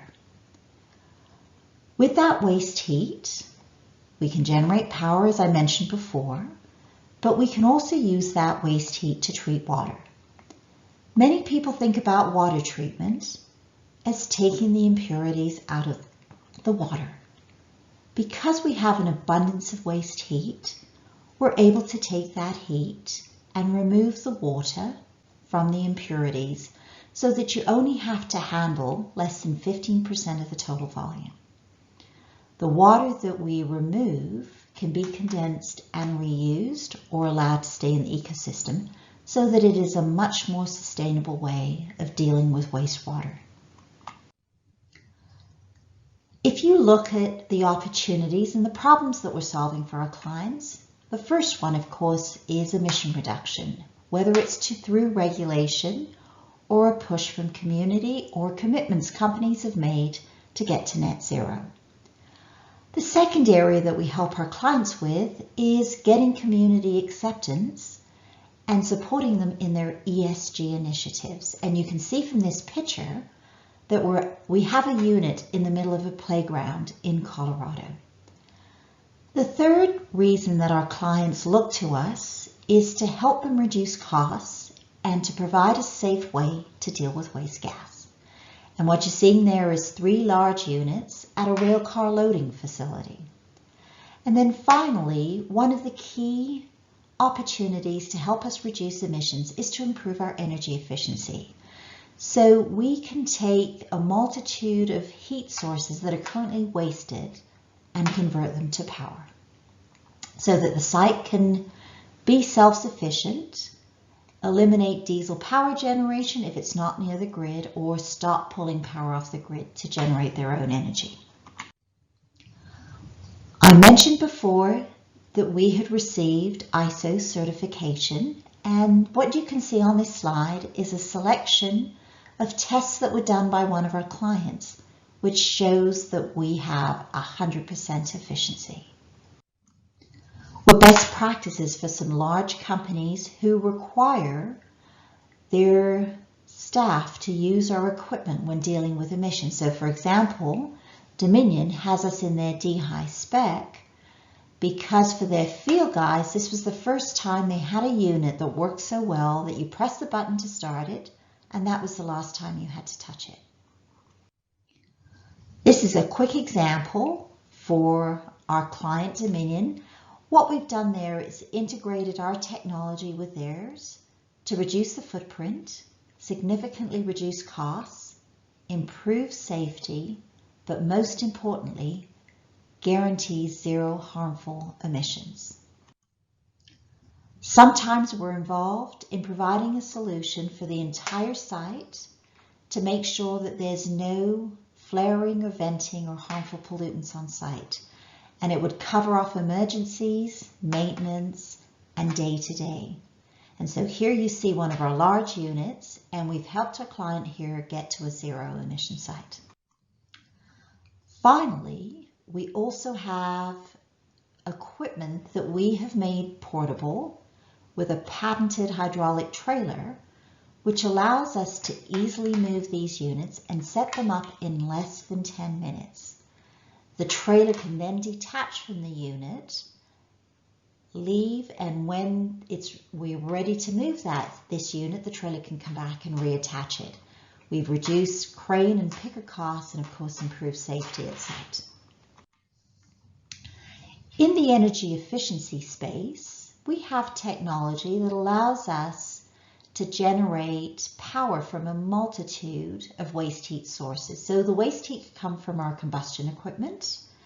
It can come from industrial operations where we recover the heat, eliminate cooling towers. And then finally, it's in combination with a turbine to improve the efficiency of a turbine. And in this case, you've got an example where we've got a 3.5 megawatt turbine, and partnering it with our 1.5 megawatt organic Rankine cycle power plant, we're able to generate about 5 megawatts of power. This is just a quick example at a biodigester in agriculture where we're picking up waste, and the biogas that's generated from this waste is combusted and turned into power for that site. The beauty of looking at waste heat to power is it also has 0 emissions, just like solar and wind. The footprint is small, it's reliable, it isn't dependent on the wind and the sun. The battery is very simple, it's a water tank, and we don't need any rare earth minerals.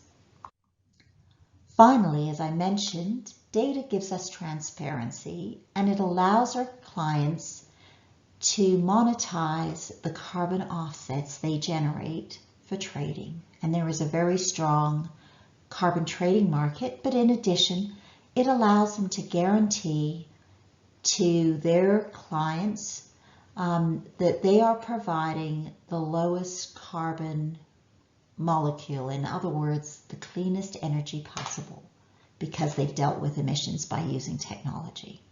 And we monitor all of these units around the world from our Emissions Excellence Center in Calgary. The last item that I would like to touch on is there is a lot of interest in ensuring that we are all meeting our commitments on reducing emissions to deal with the climate change issue. There is a lot of discussion on ESG, and these two examples show how you can create the win-win with communities. So the first picture, of course, is in Calgary, and you can see the snow on the ground, but there we're helping our client who is distributing gas to the homes. We're helping them do maintenance without raising concerns for the community.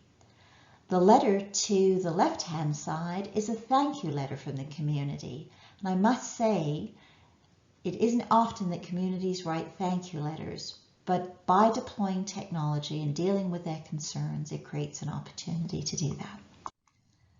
What we're seeking today, and I thank you for listening to the story about Questor, but we're seeking strategic clients who we can support in their ESG goals. We're looking for strategic alliances. We would like to have a base in Taiwan to expand into the Asia Pacific area. We're looking for sales support globally, fabrication to serve our Asia market, and finally partnerships. So if you're interested in partnering with us or interested in our technology, please feel free to contact me, and my contact details are on this slide. I thank you for your attention. Thank you. Hi, I'm Susan Blanchette, the CEO of Origin Air. Most people think regular plants can remove toxins from air. However, published scientific research proves otherwise.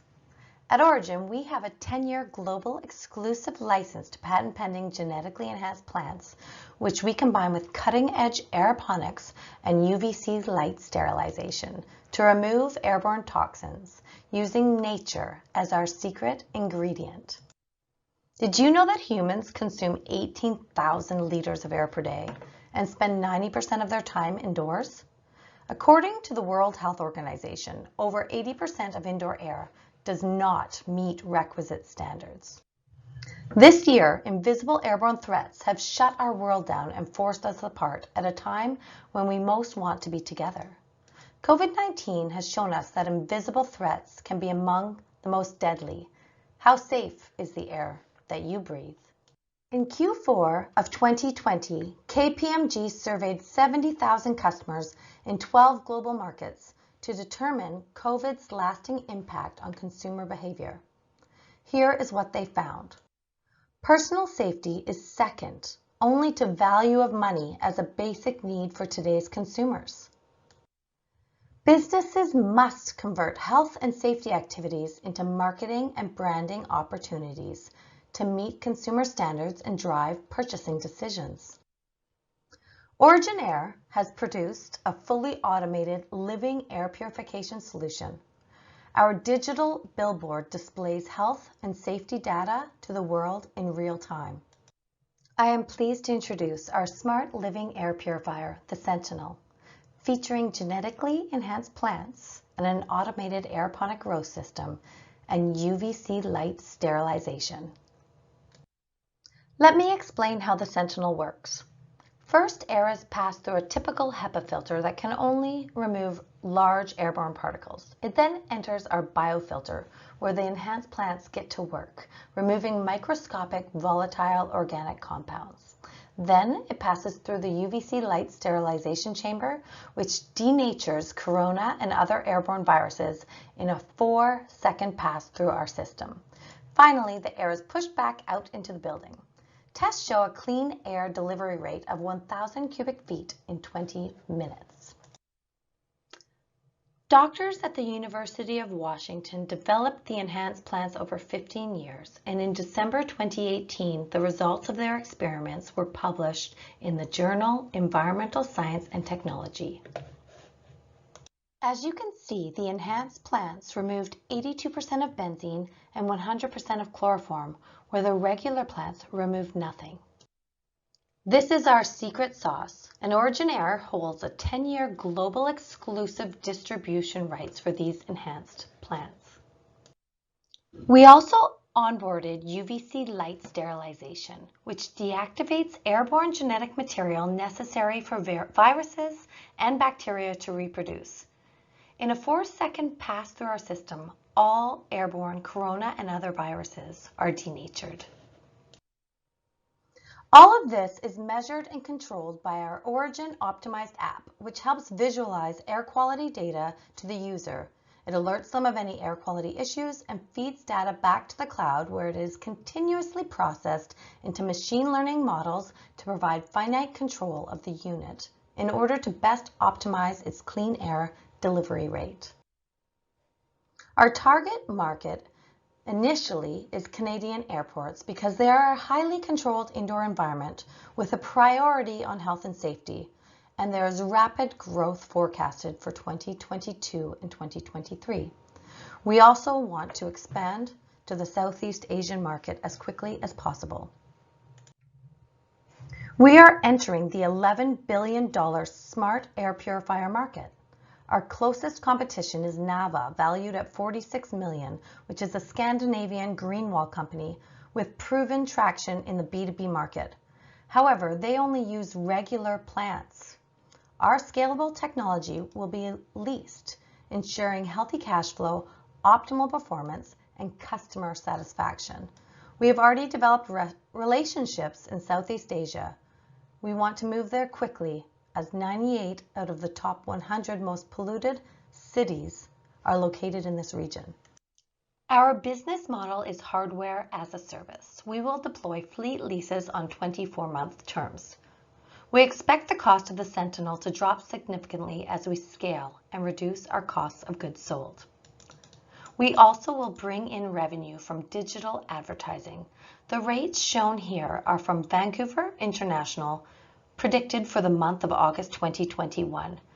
Due to the coronavirus's effect, these prices are discounted 75% from 2018 rates and therefore should increase rapidly as air travel resumes. The Sentinel is not only a health and safety machine, it is easily empowered as a marketing and branding opportunity. It holds the most captivated advertising real estate space, as the plants will attract people to crowd around it, while fresh oxygen is being blown right into your face. As we continue to adapt to our new reality, validating our pivot toward a bio billboard has a direct correlation to GDP growth and ad growth. Here are a few of our competitors and why OriginAir will prevail. Enverit is an award-winning U.S. company that absorbs volatile organic compounds into a sorbent filter.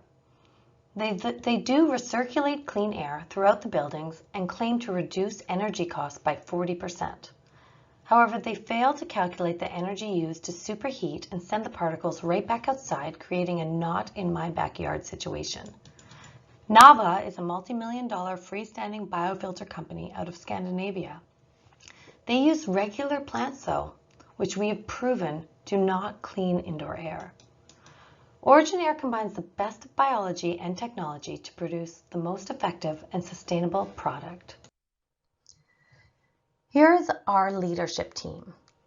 I was a lawyer for 14 years in the trenches of British Columbia law courts. I am now thrilled to be following my passion as a clean tech CEO. Andrew, our other co-founder, has successfully launched and exited 2 startups during his 20-year career based primarily in both BC and Hawaii. He has owned and operated commercial orchid nurseries, where his knowledge of irrigation systems, plant hybridization, and wholesale plant markets was sharpened. Ryan, our third co-founder, comes to us as a wonder kid with degrees in both computer science and microbiology. A professional penetration tester, he is our tech wizard that has automated every last component of our amazing Sentinel. Dr. Yuriko Carrington holds a PhD in biology. Her expertise in this field has captured our enhanced plant development over the past few months. She brings exceptional technical skills along with a fiery passion for botany and the natural environment. Jim Crawford is our CFO and brings 40 years of experience.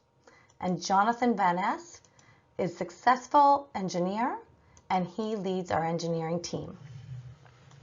Our advisory board features Dr. Strand and Dr. Zhang from the University of Washington, where for the last 15 years they have been working on phytoremediation projects, specifically the enhanced golden pothos ivy that we now use. Dr. Falguni comes to us as the resident HVAC airflow expert with a PhD in civil engineering. He has played a prominent role in the development of our R&D for both the Sentinel and the canopy, which I will discuss later. Dr. Peter Nieuwendyk is a physician for over 40 years, and he studies health implications from poor indoor air quality. Robert Rees comes from a 20-plus year career as a leader in out-of-home marketing. He has worked with prominent clients such as the Vancouver Canucks. Rob has been instrumental in the development of our bio billboard and value prop. His pricing strategies are what we use for Origin. Peter Holgate has been a serial 0 to 1 entrepreneur with his most recent exit, Ronin 8, closing at over $50 million. Jeff Redding is a knowledgeable leader in the CO2 offset carbon market space. He provides consultations on the subject with Prime Minister Trudeau in regards to climate policy and carbon pricing models. And finally, Dr. Shannon Bard provides valuable insights into both virology challenges that we are facing with the design of our unit. She has provided Origin with access to a trove of UBC professors and associates in clean tech and biology departments. Our money and milestones. We have raised funds, completed our prototype, and are now raising a $1 million seed round. We have already established a foothold in Southeast Asian markets with plans to grow our plants in Indonesia. We want to expand to Taiwan and other Southeast Asian communities where we feel our plants will be the most effective. We are also developing our big, hairy, audacious goal, the canopy, an HVAC integrated system where our slogan, Nature Empowered, really comes alive. It will recirculate indoor air rather than continuously pulling in new air that needs to be heated or cooled, which is what drives up energy costs in today's buildings. This system will reduce GHG emissions and energy costs by 40%. It will recirculate clean air, be an active CO2 sink, and contribute to our UN Sustainable Development Goals. A quick recap. Over the last year, we secured our IP, raised $500,000, and completed our prototype. The road ahead sees our IP strategy complete, pilot projects finished by Q3, and our launch in Q3 and Q4. We will continue R&D on our HVAC integrated unit and plan to launch that in late 2022 when we start our Series A round. I would like to close out my presentation by expressing my gratitude to be included on this business trade mission to Taiwan. We are looking for pilots and partnerships and see the HVAC integrated canopy as a great technology integration for cities like Taipei in the coming years, where we can reduce your indoor air quality issues. Please contact me, Susan Blanchette, CEO and co-founder at Origin Air. My email is susan@originair.com. Hi, my name is Mary Lobson, and I'm the founder and chief executive officer of REES. REES stands for Respect, Educate, Empower Survivors.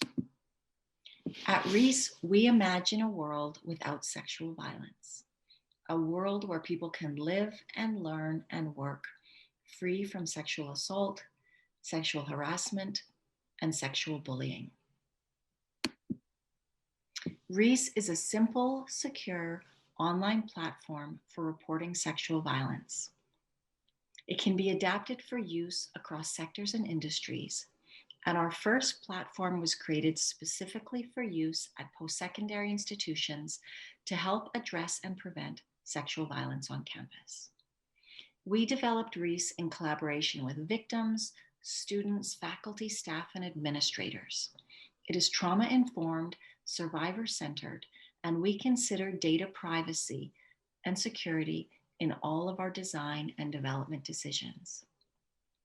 REASE is the first step towards creating a world without sexual violence.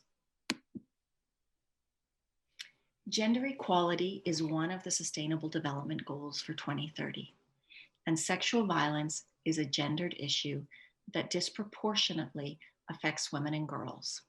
Worldwide, 1 in 3 women and 1 in 6 men experience sexual violence in their lifetime. In 2011, in Taiwan, of over the 11,000 sexual assaults that occurred, over 80% of those victims were females. We also know that there are groups of women that experience higher rates of sexualized violence. Indigenous women, racialized women, women with disabilities, and trans women. Sexual violence in all of its forms and in all spaces is drastically underreported, and it's a crime that has not decreased over the years. REASE offers a solution to universities and colleges and gathers critical data about sexual violence on campus that can be used to help inform development of policies, enhance security, and identify gaps in supports and resources. REASE can assist institutions in Taiwan by creating a framework that supports the regulations on the prevention and handling of sexual assault, sexual harassment, and sexual bullying on campuses. REASE is a 24/7 centralized online reporting and information hub. It provides increased reporting options to report and reduces barriers to apply for an investigation. REASE offers 4 reporting options, which expand Article 17 and allow for reporting not only verbally, in writing, or by email, but now also online. REASE has a feature that allows for anonymous reporting. It gathers critical information about where and when incidents occur, which can help enhance campus safety and can provide valuable information to include in the map for danger areas. This anonymous aggregate data is provided back to the institution after each term. If multiple institutions across Taiwan are using REASE on campus, there would be large-scale data that could be available to identify trends, establish benchmarks, and suggest opportunities for reducing sexual violence through public awareness campaigns or other initiatives. Connect to My Campus is another feature of REASE. This reporting option sends the victim's report directly to a designated campus contact. It also has the ability to track what additional supports might be requested, such as psychological counseling, legal consultation, schoolwork assistance, or financial assistance. REASE has an optional feature called Report to Police that can be included as a partnership with local law enforcement and allows for reporting directly to police by victims. In addition to these, REASE offers a feature called Repeat Perpetrator Identification. This is a unique matching system that can help identify an individual that may have multiple victims. REASE is customized for each institution with their own subdomain, their own campus violence policies, procedures, definitions, as well as campus and community supports. I have included just a few slides from REASE so that you can see the platform. A victim can log in and create a record of their incident. All records are encrypted and survivors hold the key to decryption. You'll see across the top the different sections, and those represent the areas of the form that someone can fill out. It includes information about when and where the incident occurred and information about the person who caused harm.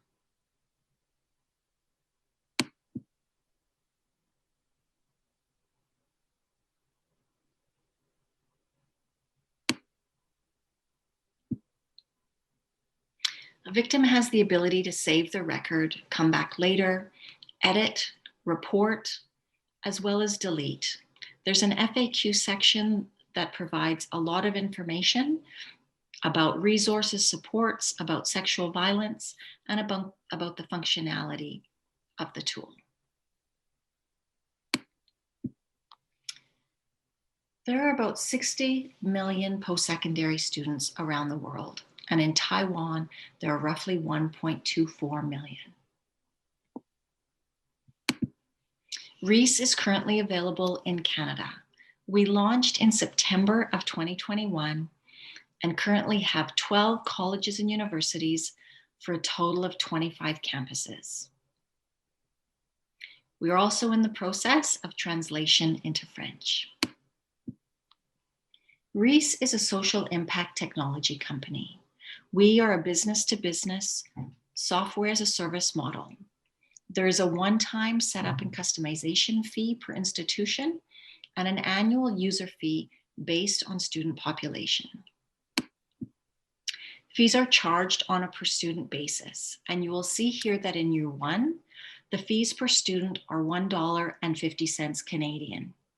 And then in years 2 and subsequent years, that fee goes down to $1 per student per year.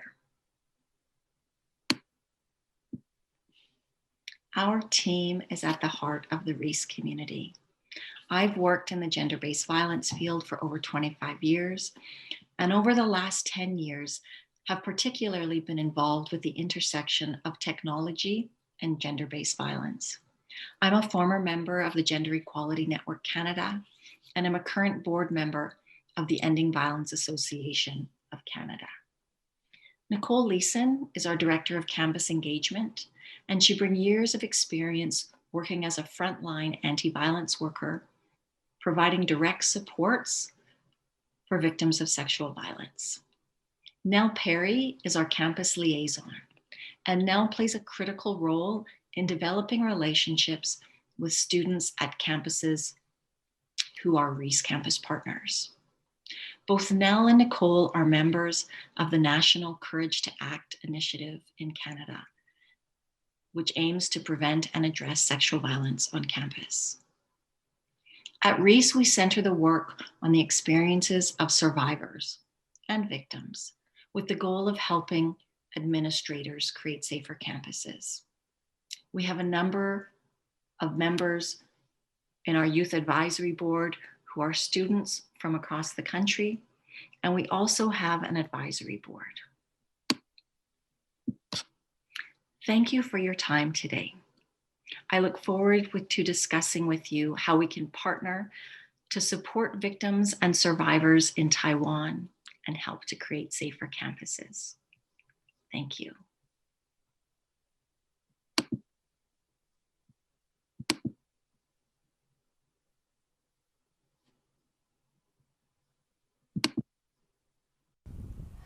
I'm Lana Novikova, the founder and CEO of Heartbeat AI Technologies. We started Heartbeat 5 years ago to create change. Today, we're changing how organizations understand and measure the experience of their employees, customers, patients, and citizens. Emotions are at the heart of everything we do. How we feel ultimately gives rise to actions. Let me tell you my personal story that illustrates how emotions lead to action that can inspire change. I was born and raised in a tiny Central Asian country, the former Soviet Republic of Kyrgyzstan. Right out of university, I got a job at the United Nations Development Program. I experienced firsthand how dreams of helping people inspire organizations and governments to donate to humanitarian projects that contribute in meaningful ways, such as rebuilding schools after significant earthquakes, helping refugees build new homes, educating women and children out of poverty, and much more. I received a scholarship to study in the United States, and I always dreamed of finding a job that would fill me with purpose and meaning, just like in 1993 in Kyrgyzstan. Then I moved to Canada and started a family and a fast-paced corporate career in market research and analytics. I learned that even though emotions greatly influence consumer decision-making, they're not easy to understand, let alone to measure. So I decided to build Heartbeat AI, a text analytics platform to measure emotions. Today, Heartbeat AI is one of the leaders in emotion analytics. We have an expanding global team and a growing network of partners and clients. It's every entrepreneur's dream to have a healthy business in a cutting-edge sector, yet something was missing for me. I wanted to take what I learned from innovating a software startup and apply it to the world around me. I longed to create something that would improve human experience and foster the connection between people and our planet. In March 2020, I came to Nicaragua to search for such a passion project. I came here to learn, and I did learn. I saw the effects of global warming with my own eyes. I experienced floods and watched people lose their homes. I saw tons of plastic waste getting washed to the beach and local volunteers picking garbage to burn it because there are no recycling technologies around. I saw acres and acres of clear-cut deforested land used to grow food for families with no resources and know-how other than using chemicals and fire to clear weeds. I saw the soil eroded and freshwater spring dying out due to deforestation because people need roofs over their heads, yet quality construction materials are not affordable to most. We all know the numbers and statistics that describe the extent of the environmental devastation and the poverty crisis in countries like Nicaragua. Yet seeing it with your own eyes makes it emotional. So I made an emotional decision to buy land and donate it to this heart project. We're building a network of smart eco-villages across Central America to provide housing and sustainable livelihood to families who lost their homes in the global environmental crisis, hurricanes, forest fires, and floods. These villages will also host digital nomads from around the world, particularly technology experts, who will offer their knowledge and passion for building smarter systems, ongoing education, and job creation. Here's our 4-step plan to manifest this vision. We want to use plastic waste effectively, recycling it into sustainable building materials. So what are we going to do with recycled plastics? We want to put the plastic we recycle to use, creating the building blocks for sustainable communities, using discarded materials to create new housing in innovative ways, fostering a circular economy lifestyle where people participate and are invested in the land that provides for them. Using recycled plastics as the foundation is just the beginning. The physical structures built from sustainable recycled plastics and natural materials like earth and super adobe will grow into communities. Our vision is to connect these communities with the necessary technology to live a holistic, sustainable, and fulfilling lifestyle. Food sovereignty and economically sustainable cohabitation with education and healthcare built in, all run by cutting-edge AI technologies. Our objective is to prove that this lifestyle is not just possible, but attainable now. Today, we're looking for a plastics recycling and material processing machinery manufacturer to sponsor, design, and build the first small-scale plant on the Pacific coast of Nicaragua. This will not only clean up the garbage, but would also create necessary jobs to raise people out of poverty and will help us build sustainable and affordable homes for generations to come. Improving human lives is at the core of everything we do at Heartbeat. I firmly believe that businesses are responsible for contributing to this planet's future, not just to their shareholders and customers. Thank you. Hello, greetings from Canada, greetings from beautiful Vancouver, Ni hao and Lin ho. My company name is East to West Marketing. I provide manufacturers and service providers with consumer research, testing products in Canada and around the world. I started my company 15 years ago working from home and then opened my downtown business location in Vancouver. Now, because of the COVID situation, I work from home like many other businesses, and I still service my international clients. East to West provides market research and marketing services for companies who enter Canadian market. When you enter a new market, it's always something new, and sometimes you are afraid, and sometimes it's difficult to make correct decisions. And making wrong decisions can cost you money. So East to West is here to provide you with direct link to your buyers to ask questions about what they like and what they don't like. We go into the field for you, we take your product and we test it with buyers. After testing, after conducting fieldwork, focus group, discussion online, after conducting personal interview or online discussion boards, we know what they like, what colors they use, how they want to improve your product, and how to sell more of it. It is crucial to conduct market research before you enter a new market. Or it is important to conduct market research when you want to increase your sales. Please call me to discuss small or big projects. I can provide you with direct feedback and I can help you to increase your sales by talking directly to your consumers. My company is a member of ESOMAR, European Research Association that includes companies from around the world. Originally, I am from Ukraine. I live in Canada for more than 20 years and I have direct access to East European markets. So it's very easy to talk to my business and to get international multi-country feedback. My research will increase your sales. Please contact me today and then start smart and sell more.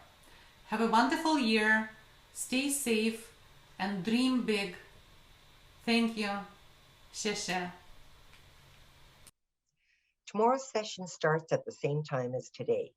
For our Taiwanese guests, you may join us either virtually or in person at Taipei International Convention Center, or TICC. Registration opens at 8:30 a.m. Tomorrow's program includes a panel of talented women leaders and entrepreneurs from Canada and Taiwan, and a special presentation by Taiwan's digital minister, the Honorable Audrey Tang, followed by a fireside chat moderated by our mission vice chair. Our executive director of the Canadian Trade Office in Taipei, Mr. Jordan Reeves, will welcome and address the Taiwanese guests in person at TICC. Please join us again at 8:50 tomorrow morning. Shei and stay safe.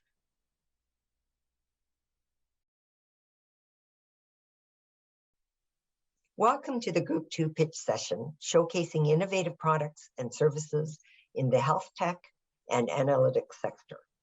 The 6 companies pitching in this room are listed on the page below in the order listed. Please click on the questions button at the top of the box to the right of the screen to post any questions you would like to ask.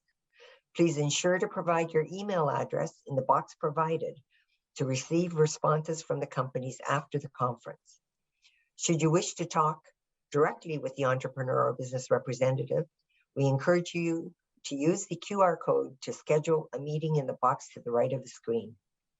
If you are listening to this through the interpretation platform and are joining breakout rooms 2 or 3, please make sure to identify or change the audio channel to the breakout room that you are in.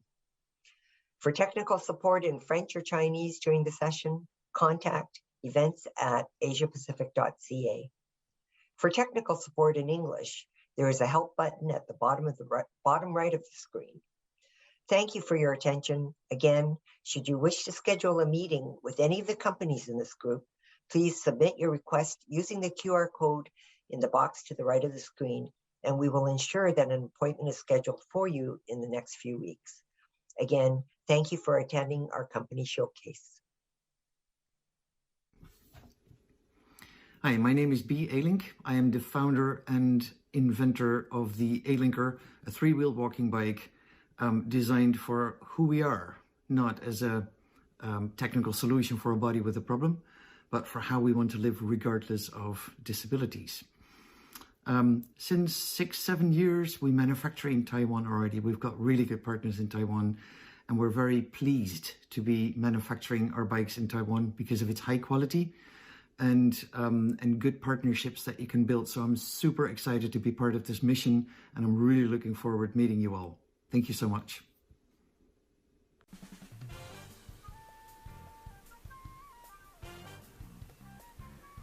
Hi, I am B, the inventor of the Alinker. Like my father, I'm a designer. When I was 8, my father died, and instead of people showing up for us, a young family who just lost their father and husband, people disappeared around us. I learned that they were uncomfortable talking about death, sickness, and disability. So when we are uncomfortable around disabilities, why do we create devices for people with disabilities that emphasize the disability? It emphasizes the body with a problem. We're not a body with a problem, we're whole human beings who want to live an active and engaged life. But as long as we're treated as a body with a problem, all we see is a problem. And that causes a social divide between people with and without disabilities. Isolation is a much bigger problem than the physical challenges that people live with. So this is the question that I then asked myself. Can a mobility device be so cool that people without disabilities wonder how they can be like you? And I started prototyping and testing and talking to people. Hundreds of people. In the process of designing the Alinker prototypes, I discovered a sick care system in which sick people have become a revenue stream. We think we have a healthcare system, but we do not. We have a reactive sick care system that predominantly medicates. So I discovered we actually don't have healthcare. Food and pharma industries are designed to make money, not support our wellness. So designing the Alinker itself was a start, but what I realized is that the Alinker company needed to be the vehicle for social change, because health is about wellness, and wellness is about mobility, community, and eating healthy. But what is mobility, community, and eating healthy if we do not have access to it? Access. Access is the crux of it all. So we built our Alinker company to create access. When you create access to mobility, lives do change. This woman shared with us, after years of being dropped off at the curb or waiting in a car or staying home, I feel so blessed to have my Alinker. It has been life-changing. And we love partnerships, and in this one we developed 20 hours online Alinker-specific training program with yoga and dance classes and many exercises to stretch and strengthen. The Alinker Academy is accessible for all Alinker users around the world, and it's a fantastic community. Many of the symptoms and illnesses are related to lack of healthy food. So we built access to food by building a farm in Kentucky in the midst of a huge food desert. The farm is completely accessible, a community, a learning center where we grow fresh food that feeds people in the whole county. Harley has a Guinness World Record for the fastest 10K on an Alinker. People tend to think that Harley uses the Alinker because of his prosthetic leg, but his mum noticed how his whole body relaxes as soon as he sits down on the Alinker. His anxiety goes right down, his mood changes, his whole mental well-being improves. Young people who break their back are often told by the medical system that they will never walk again. But when design matches your determination, your brain gets activated. We walk with our brain. The brain wants to work.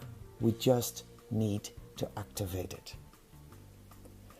Numerous marathons and long-distance runs have already been done on Alinkers, and people shared them with us. Heck, we did a marathon ourselves. Not only humans need to be out and active. The four-legged friends are huge fans of the Alinker as well, because there's nothing better than to run with your mum.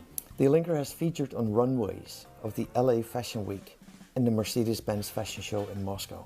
So yes, a mobility device can be so cool that people without disabilities wonder how they can be like you. And now imagine you come out of isolation to be part of a movement, engaged in life and having a voice again. People can practice their democratic rights, join in demonstrations, voice their concerns about racism, sexism, and a world that only measures in money. We need community and kindness. Now, the linkers are for adults at the moment, but since I knew about the contraptions that kids with disabilities are dealing with, it has been my highest priority to make the XS a linker. Late 2020, we launched the XS Access for small adults and taller kids. Cade has cerebral palsy. He was told to use a wheelchair, but he loves to move, and now on the Linker he can. Colton has muscular dystrophy and uses an electric wheelchair. 2 adults had to help him on the Linker, but within half an hour, he was in fact self-propelling himself. Kat and her daughter V. Kat has multiple sclerosis and is using an Linker for the last couple of years. Her daughter loves the XS prototype because now she can keep up with her mom, and oh my god, they have so much fun together. Look at them.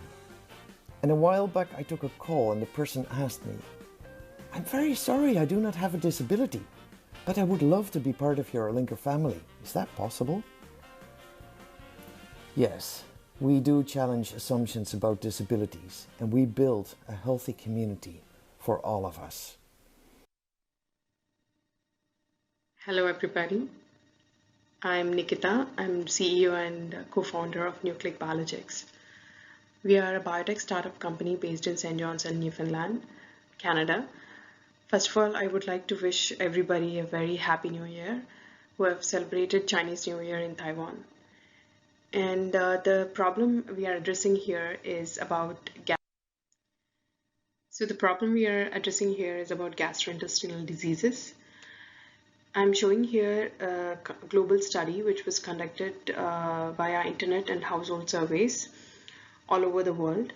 So you can see the highest prevalence of gastrointestinal diseases here in places like Canada, United States, in some parts of South America and in Russia, and also in Asia, majorly in China, and also in Taiwan, which constitutes about 18 to 20% of gastrointestinal disease prevalences. So when I say gastrointestinal diseases, they are common symptoms which you see when you have some indigestion like bloating, pain and cramps, or even vomiting or nausea, and diarrhea or constipation, and also sometimes a difficulty in swallowing, which can only lead to a long-term health effects such as metabolic disorders, which includes type 2 diabetes, obesity, and fatty liver diseases. And some other severe inflammatory diseases that are observed in the intestines like IBD and IBS, which can also lead to a cancer like colon cancer. And gut is a major component which interacts with your immune system, and initiation of these gastrointestinal diseases can also lead to immunological disorders like asthma and allergies. And accumulation of these toxic molecules can also interact with your brain and lead to central nervous related disorders like Alzheimer's, anxiety, migraine, depression, and autism, and also several other cancers. So there are n number of studies which are linking all these diseases and the long-term effects to your gut, and especially the microorganisms residing in your gut. So these microorganisms interact with your body in several ways, whether it's to your immune system, to your brain, or to your gut, and influences your health. So let us see how they do it and what are these microorganisms. I'll be showing a small video which describes about what these microorganisms are and what is the problem we are solving and how are we solving it, and why Nucleic Biologics. What is gut bacteria and why do we care? The human body consists of trillions of bacterial cells, majority of them residing in the gut, including other microbes such as viruses and fungi, together making the gut microbiome. What are all these bacteria doing there? They aid in the food digestion, they synthesize your vitamins, they protect you from harmful pathogens, they influence your mood and energy levels. In order to perform all these incredible things, there need to be a healthy balance in your gut bacteria. Any imbalance caused due to intake of junk food or other drugs such as antibiotics and chemotherapy lead to a state called dysbiosis, which leads to other medical complications. In simple words, healthy balance is a healthy body and imbalance is an unhealthy body. How do you know the status of your gut? That's where Nucleic Biologics comes into picture. We provide you with a gut check kit to know the status of your gut. How do we do this? You order the kit online and we provide it to you at your doorstep. You collect the stool sample and provide it back to us. We perform the comprehensive stool analysis to do the microbial gene profiling and provide you with a gut microbial richness report. This report provides you a detailed information about your guts containing the good and bad bacterial percentages, and also deep insights about disease risks associated with it. Most importantly, the personalized food. Our customer segment includes the patients with digestive disorders and doctors or healthcare system, and health conscious groups who believe in preventive healthcare system. About the market entry and collaborations at Taiwan. Since we are providing the health services, our technology is based on the AI and prediction model. We are planning on collaborating with the local suppliers and distributors to provide with the kits or to sell the kits. And to process our samples, we want to collaborate with the local labs located in Taiwan. And the other thing in future in terms of expansion is as we are going to provide the personalized probiotics, we'll be collaborating with the third-party probiotic manufacturers to collaborate with us in order to provide these probiotics or sell these probiotics in the market there along with our kits.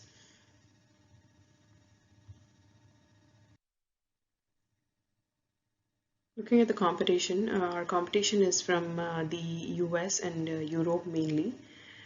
And how we differ, as I just mentioned, we have our unique prediction model. We are developing an algorithm to generate an engine using the artificial intelligence, especially the machine learning. And along with our kit, we will be also providing the personalized probiotics and prebiotics and fiber supplements. Along with the gut check report in our product. We have a very strong team. My co-founder is Purvi Kalyan Palekar, who is a PhD in microbiology, and also a chief technical officer who handles most of the technical aspects of the projects. And we do have 2 research interns who are working on execution of these sample processing and data sets or the data sets generation.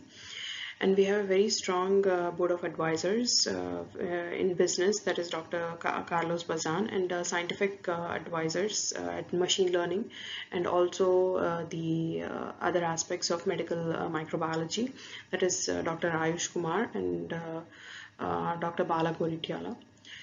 So we have a very strong support and collaboration here at Newfoundland.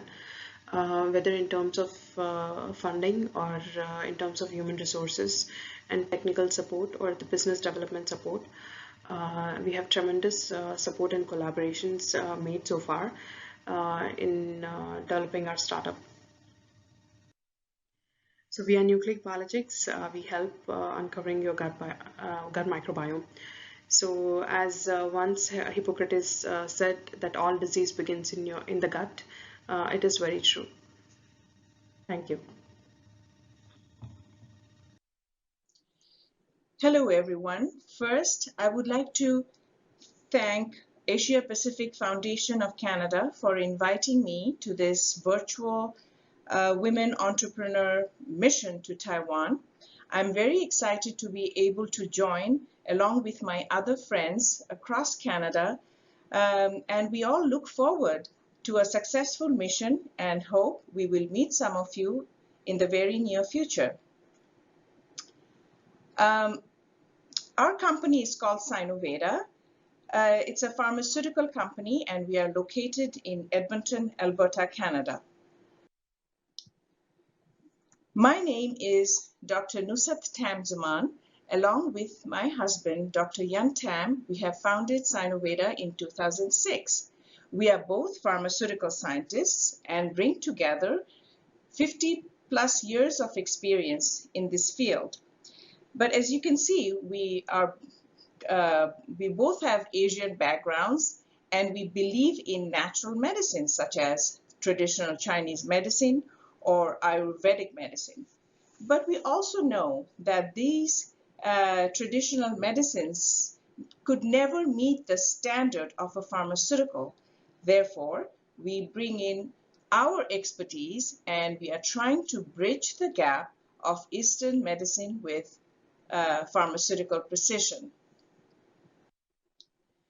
Our company is based on a core technology called pharmaceutical platform technology, and in short, we call it PPT. It involves both in vitro and in silico methods and enables us to identify the multiple bioactives in a complex mixture, such as a botanical plant. And these actives are responsible for the therapeutic efficacy of a botanical.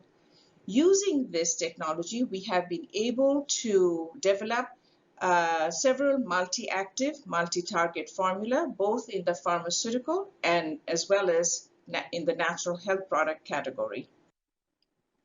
The uniqueness of this PPT technology is that once we develop the recipe, it is patentable. You cannot patent a plant, but this recipe is patentable.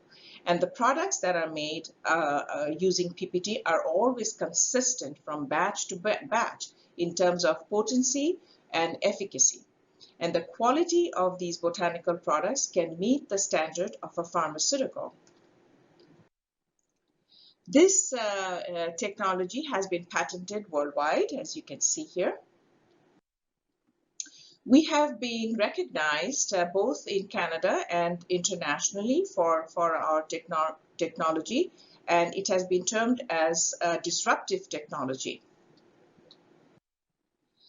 Using PPT, we have developed a pipeline of products, both in the pharmaceutical or RX category, as well as the consumer health category. In the pharmaceutical RX category, the SCI 8927 is being developed for type 2 diabetes. Then SCI 1172 is based on cannabis, and it is for liver cancer. And the third, SCI 1341, it's based on red clover isoflavones for the treatment of postmenopausal symptoms. And we are just licensing this candidate to a Chinese company. And in the consumer health products, we have 14 consumer health products that are approved in Canada. As you can see the list here, if you're interested, you can also find them in our website. But in today's discussion, I would like to focus on the three key products that we have launched in Canada, and they are Effectical, Hunaza, and Proflexa. They also appear in our Compendium of Pharmaceuticals and Specialties, or CPS. Let's talk about the first product, which is called Effectical. Effectical is a patented and clinically tested a calcium supplement along with other multi-elements and vitamin D. We have done a clinical trial on this product, and I compared it with the market leader Pfizer's Caltrate, and we have shown this product both in terms of safety and efficacy. It was significantly better. This calcium supplement is highly soluble and absorbable, and the ratio of these ingredients are patented, as I mentioned, And the unique property of this product is that it does not cause any gastrointestinal side effects such as constipation, gas, and bloating, and it can be taken with or without food, which is a great advantage. And this is, you can see that this is the formula here for the calcium supplement, and we have shown clinically that half the dosage of our calcium, which is 300 milligram, was able to show the same bone formation effects as in caltrate for 600 milligram of their dosage. And again, as I mentioned, it is approved in Canada, and also we have the GRAS status in United States. Again, as I mentioned, this product is also patented worldwide, as you can see. Now, we also did a market survey on this product after the clinical trial amongst postmenopausal women. And we have asked all these women who were taking either a calcium carbonate formula or a calcium citrate formula. And you can see that 57% of the women who were taking calcium carbonate, they said they would switch to Effectical. And similarly, people who were taking calcium citrate, 80% of them said that they would switch to Effectical. And the reason for this feedback that we got was not just because what Effectical does in terms of bone formation, but mainly that they are looking for a product that does not cause the gastrointestinal side effects such as the constipation, gas, and bloating. So we were quite happy about this, the feedback we got from the survey. The second product is called Proflexa, and this is a topical cream for arthritis or any kind of muscle or joint pain. And this is based on 7 Chinese herbs that work synergistically to reduce pain, swelling, inflammation, and also it tends to increase the microcirculation into your joints. And it is highly fast acting. Within 1 to 3 dosage of this Proflexa, you will see that your pain is going away. And we did a survey also on 60 subjects using Proflexa. And we found that more than 90% of these people who tried Proflexa were very satisfied. And then more than 85% they felt strongly that Proflexa does what it claims. And more than 60% strongly felt that Proflexa is better than other products in the market. So obviously we were quite happy with the feedback we got from this survey with Proflexa. Now the third product is called Hunaza, and this is also a topical cream for eczema and mild to moderate symptoms of treating psoriasis. So this is also based on red clover isoflavones. Again, it is a standardized product, and they work synergistically to show an antibacterial, anti-inflammatory, and immunomodulatory activities. And also it is highly fast acting, and I'm going to show you a couple of examples here. You can see that this individual has some eczema on his neck, and this is day 1 after application of Hunaza. And then by day 12, which is less than 2 weeks, you can see the symptoms pretty much have subsided.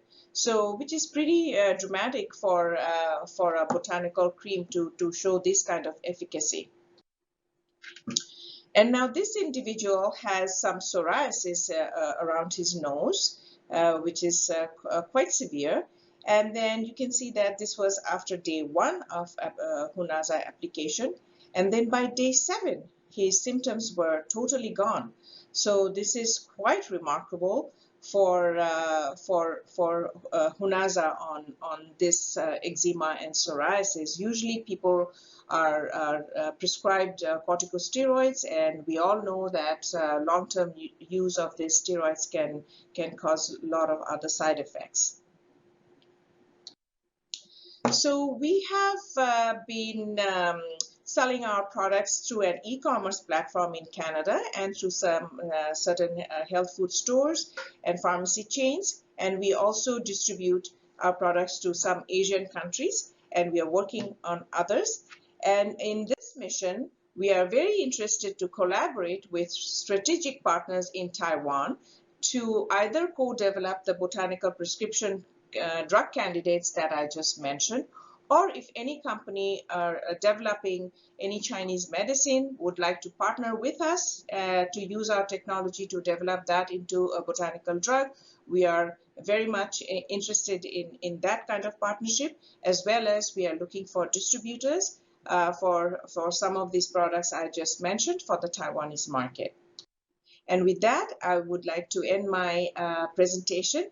Thank you all for listening to me today, and I look forward to meeting with you in the very near future. Thank you.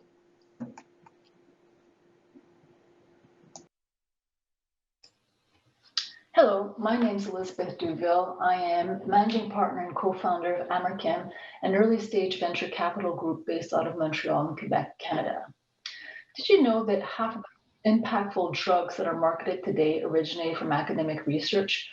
This includes transformative drugs like EPO, Rituxan, Gleevec, but also more common drugs like Viagra. And this means that academic research is actually necessary to fuel the generation of the next impactful drugs. And that investing in academic research today will ensure that we have better and safer drugs tomorrow. But there's a problem here, and the problem is the innovation gap. It takes over 15 years and several $billions to be able to take an innovative idea from academia and bring it to the market. And very few investors actually finance the translational research, these first and necessary steps that are necessary to bring that value to the academic research and to impact to uncover what could be the next impactful drug. And so it takes specific expertise. It's time consuming, it requires a different mindset, and there's a higher risk for failure. And these are all deterrents to the typical type of investor. So the problem is that there are very few investors that want to finance these steps, but that also creates an opportunity. And the opportunity is that academic research remains largely untapped.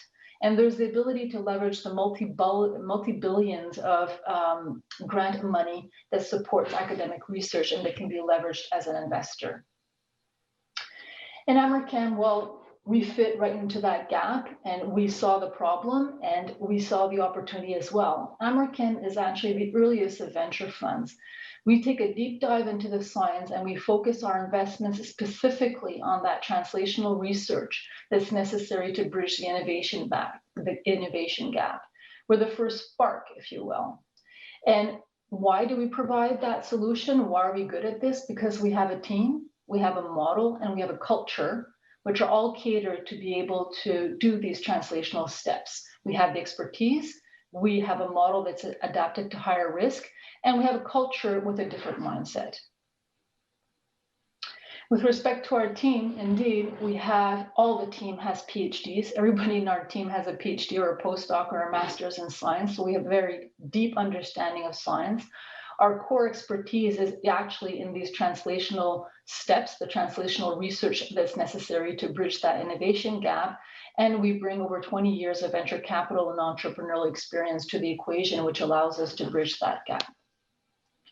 With respect to the model, we've developed a financing model that's completely adapted to the very early stage and very risky nature of translational research from academia to industry. So typically we do our pre-seed investments at the university, and this is where we actually validate the technology. And this is very differentiated. There's very few other funds that actually invest in the university labs. Our next fund things are seed financings, and these financings are when we spin off companies. And finally, in Series A, we're essentially following on our most promising investments and ensuring that we can get that clinical proof of concept and able to partner with pharma or go public. And lastly, culture. Well, obviously, with our deep specific science expertise, we're able to, uncover that potential next transformational drug. But at the same time, we really believe in identifying the next science entrepreneurs. There are quite a few scientists that are entrepreneurial, and we like to foster that next gen of science entrepreneurs to be able to accompany these spin-off companies. Over the last 10 years, we've supported over 100 students and postdocs in university labs. We have an internship program that's very healthy, and we've also have close to 10 CEOs of our different spin-off companies. So as I mentioned, over the last 10 years, we've been around since 2011. We have 2 funds under management. We have partnered with all the major universities here in the province of Quebec. We finance 33 research programs within university labs here locally. And from those, we spun out 10 next-gen biotech companies that are all developing impactful drugs for different diseases, be it GI disorders, pain, obesity, ophthalmology, cancer. There are several diseases that these next-gen companies are attacking with their modalities. So in Taiwan, what are we seeking? Well, we're seeking partners. We're seeking partners that are willing to share the risk with us for our university programs and or partner with our portfolio companies. And we feel that Taiwan should consider American as their one-stop shop for Canadian academic innovation. So we look forward to having more meetings and conversations with you. Thank you for your attention.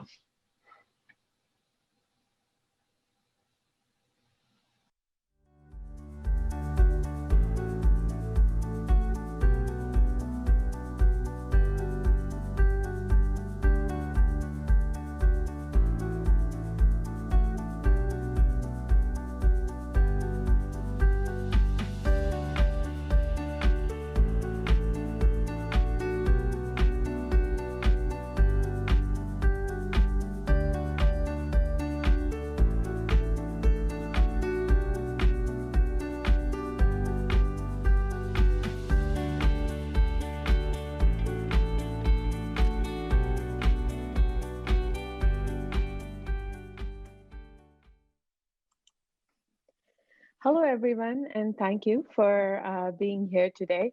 Sumati is really excited to be part of this mission to Taiwan, and we are looking forward to getting a chance to meet with you during the delegation. As part of this presentation, we are here to provide you a quick intro about what we do at Sumati, and are looking forward to getting to know you a bit more and to answer any questions that you may have. Our goal at Sumati is to make every customer interaction count. What that really means, or who do we actually help? So we work with a lot of businesses in their customer support department, where we all help automate their current manual processes. Think about the last time you've had issues with any product. You either called or emailed that customer support team, and every time you would message them, you would get a reply back saying this conversation is monitored for quality purposes, and an agent will get back to you, or a bot will get back to you.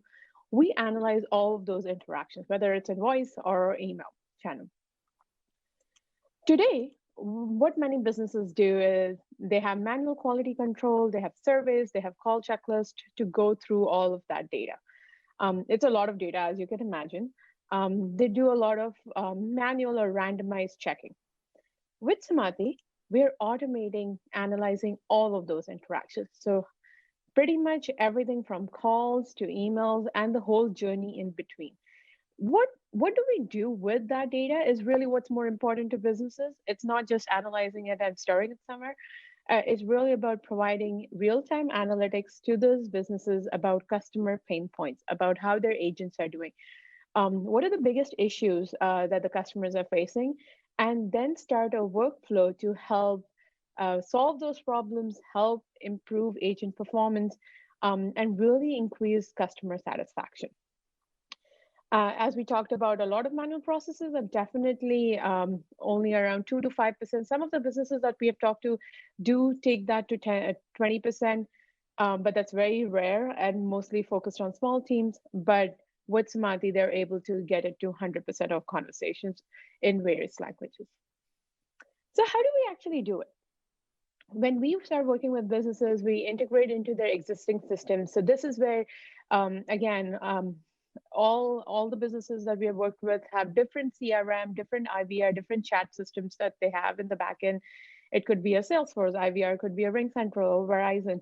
There are so many different technologies out there. We are not there to rip and replace those technologies. We actually work in collaboration with these technologies and integrate into that to get information into our system. That's when, once we get all the information, that's when our AI and algorithms kick in to analyze all of those interactions. We get sentiment analysis, customer emotions, agent performance, how all the tickets are doing based on the different KPIs that the business has set. And overall, provide a big customer experience score that really gives business insights into how all interactions are going. All of this is shown on a dashboard. So we take the data, we analyze it, and it comes out in a visual format in a dashboard, which you can use. We also have third-party integrations where you can export that data into your own Tableau or any other systems that you have. So how do we actually do it? What's the core of what we do at Samadhi? It's the Samadhi score. That's how we analyze each interaction. The score consists of three things. Compliance. That means for us, compliance are all the criteria in those tickets that measure the KPIs or the business processes. Was the call answered in time? Was the ticket resolved within 24 hours or 48 hours? Whatever the business SLAs are, those are all compliance pieces for us.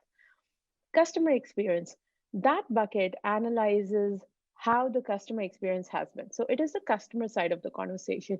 How is the customer feeling? What are the bigger pain points? And finally, we talk about the agent communication. This is where we analyze all the agent interactions. So was the agent professional? Was the agent rude? Or was ownership shown on that call? So these are the three big items that we analyze. And within these, we have different criteria, which every business can use based on their business environment. And we can weight each of these three categories differently to provide a score to you. Now, one of the things that all our customers have said to us is they use Samadhi to get actionable insights, not only in real time, but also based on the outcomes that we provide. Our outcomes are always provided in the form of a dashboard, and the dashboard starts with showing you which are the tickets that are not doing well, where you're at with your customer experience or your agent performance, and what do you want to focus on. In many businesses, you have 30,000, 100,000, 500,000 tickets in a month. And there is no way that you can go through all of those 500,000 or even 30,000 tickets. Samadhi helps you hone in on the tickets that really need your attention. And you can leave the rest out because those are really the ones that are going well and you're not focused on it. You just want to focus on the red ones. We also help automate agent performance.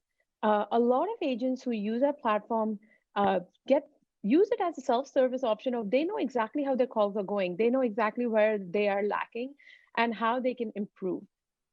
They also have managers come to them with this platform and talk to them about areas where they need improvement. We have seen with Samadhi agents doubling their performance month over month. Like they have been doubling their score. They have been taking on more tickets. Their learning curve with any of the products has definitely reduced and they're fast. They're getting to a point where they can answer calls or emails very quickly.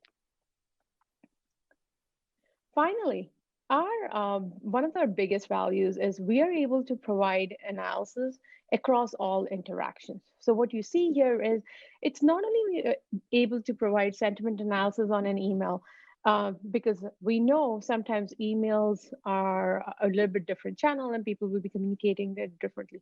Let's say a customer starts a ticket in email and then calls the agent, and then after that ends the ticket again in an email. We're able to analyze end to end of that customer journey and not just one email or one phone call. Finally, our customers are really committed to delivering an exceptional customer service. We have helped businesses save thousands of hours in quality control. We have also helped them increase their customer satisfaction. And some of the best brands in Canada work with us, and we are looking forward to working with you from Taiwan. Thank you, and have a nice day. Hi, I'm Marina Tabata, CEO of ShareSmart, and we've developed the world's most secure and streamlined virtual health platform. It's light, it's intuitive, and it's complementary to the way healthcare organizations work. ShareSmart emulates the in-person clinical experience whereby patients are able to schedule their appointments, show up, complete intake forms, and receive care. Administrators can help with scheduling, manage billing, and arrange for triaging. Physicians can hop from room to room and see patients who have been pre-vetted or pre-assessed by their colleagues. ShareSmart is in use in over 70 countries around the world. Organizations like Toronto Sick Kids and NYU Langone require their surgical residents, fellows, and preceptors to use ShareSmart to collaborate on patient care in real time in alignment with local privacy legislation. Elder care facilities like West Park Healthcare Center coordinate staffing and resourcing across multiple facilities and to manage care for complex elderly patients. We are Apple's first Canadian health software development partner and have worked on major projects around the world, including Japan's Tech Hardware Renewal Initiative, which will see the replacement of 30 million handy phones, which are walkie-talkie-like devices, with ShareSmart installed smartphones. We've also written guidelines around the world, including Canada's very own Smartphone and Smart Device Use Guideline, co-written with the Canadian Medical Association. We want to work with Taiwan-based hospitals, clinics, and health technology partners to help paint a brighter healthcare future. To learn more about ShareSmart, visit www.sharesmart.ca. Tomorrow's session starts at the same time as today. For our Taiwanese guests, you may join us either virtually or in person at Taipei International Convention Center, or TICC. Registration opens at 8:30 a.m. Tomorrow's program includes a panel of talented women leaders and entrepreneurs from Canada and Taiwan, and a special presentation by Taiwan's digital minister, the Honorable Audrey Tang, followed by a fireside chat moderated by our mission vice chair. Our executive director of the Canadian Trade Office in Taipei, Mr. Jordan Reeves, will welcome and address the Taiwanese guests in person at TICC. Please join us again at 8:50 tomorrow morning. Shay, and stay safe. Welcome to the Group 3 pitch session, showcasing innovative products and services supporting wellness solutions. The 6 companies pitching in this room are listed on the page below in the order listed. Please click on the questions button at the top of the box to the right of the screen to post any questions you would like to ask. Please ensure to provide your email address in the box provided to receive responses from the companies after the conference. Should you wish to talk directly with the entrepreneur or business representative, we encourage you to use the QR code to schedule a meeting in the box to the right of the screen. If you are listening to this through the interpretation platform and are joining breakout rooms 2 or 3, please make sure to change the audio channel to the breakout room you are in. For technical support in French or Chinese during the session, contact events@asiapacific.ca. For technical support in English, there is a help button at the bottom right of your screen. Thank you for your attention.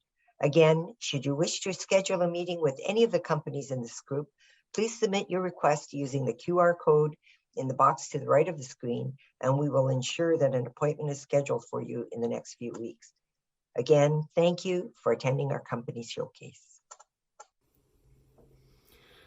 Good afternoon or good evening, Taipei. My name is Jody Huttner and I'm in Vancouver, British Columbia, Canada. I'm an engineer turned CEO and founder of HelgaWear Inc.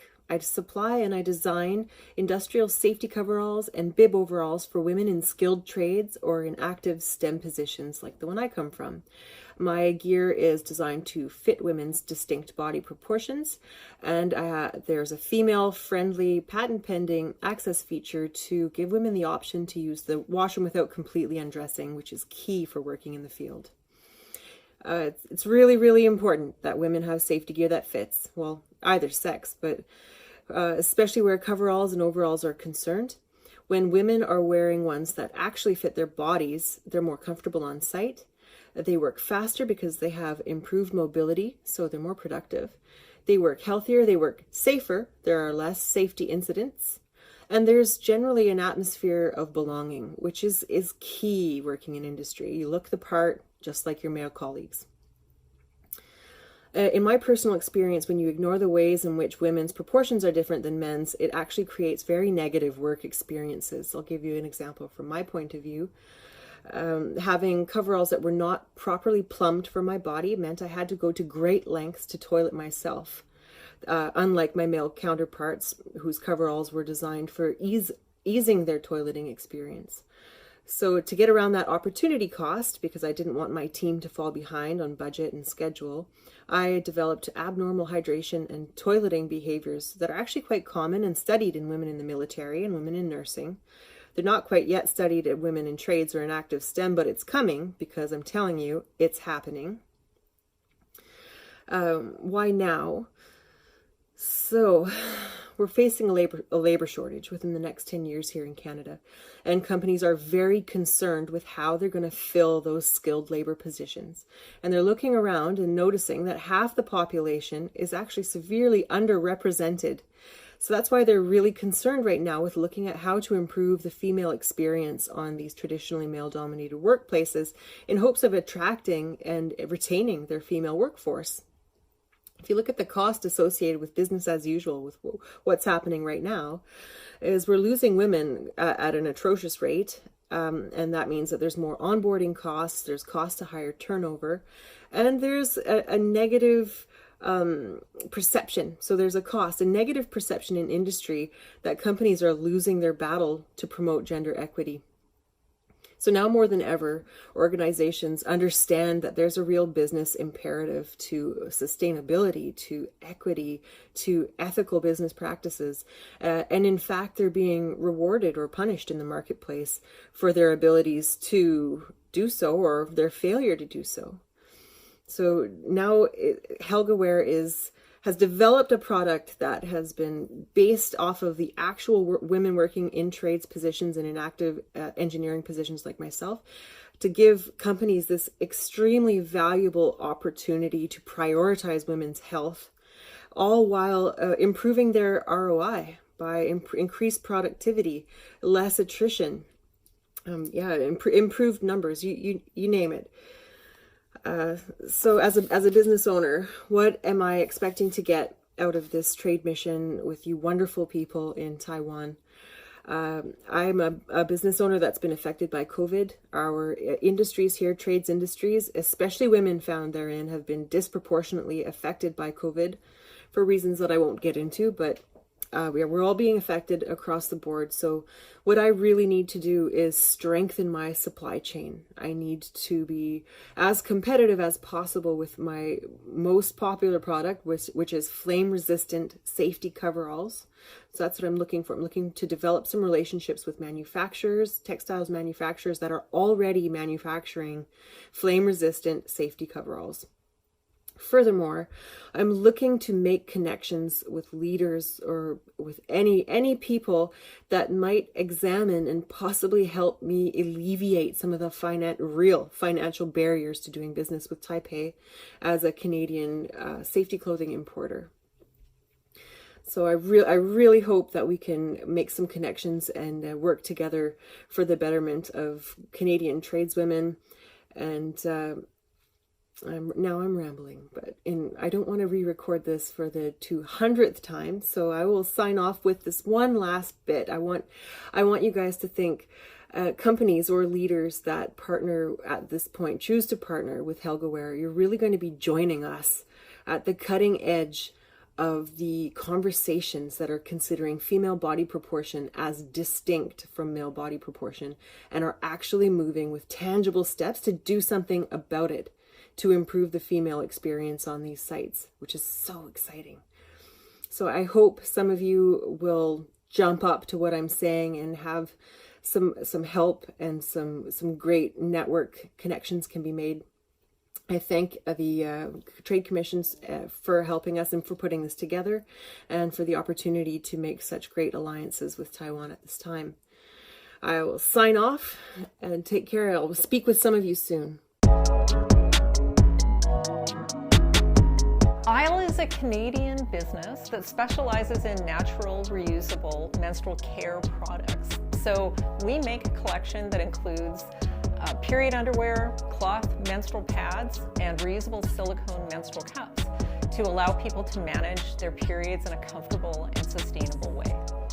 My name is Madeline Shaw, and I'm the co-founder and director of partnership and impact at Isle International.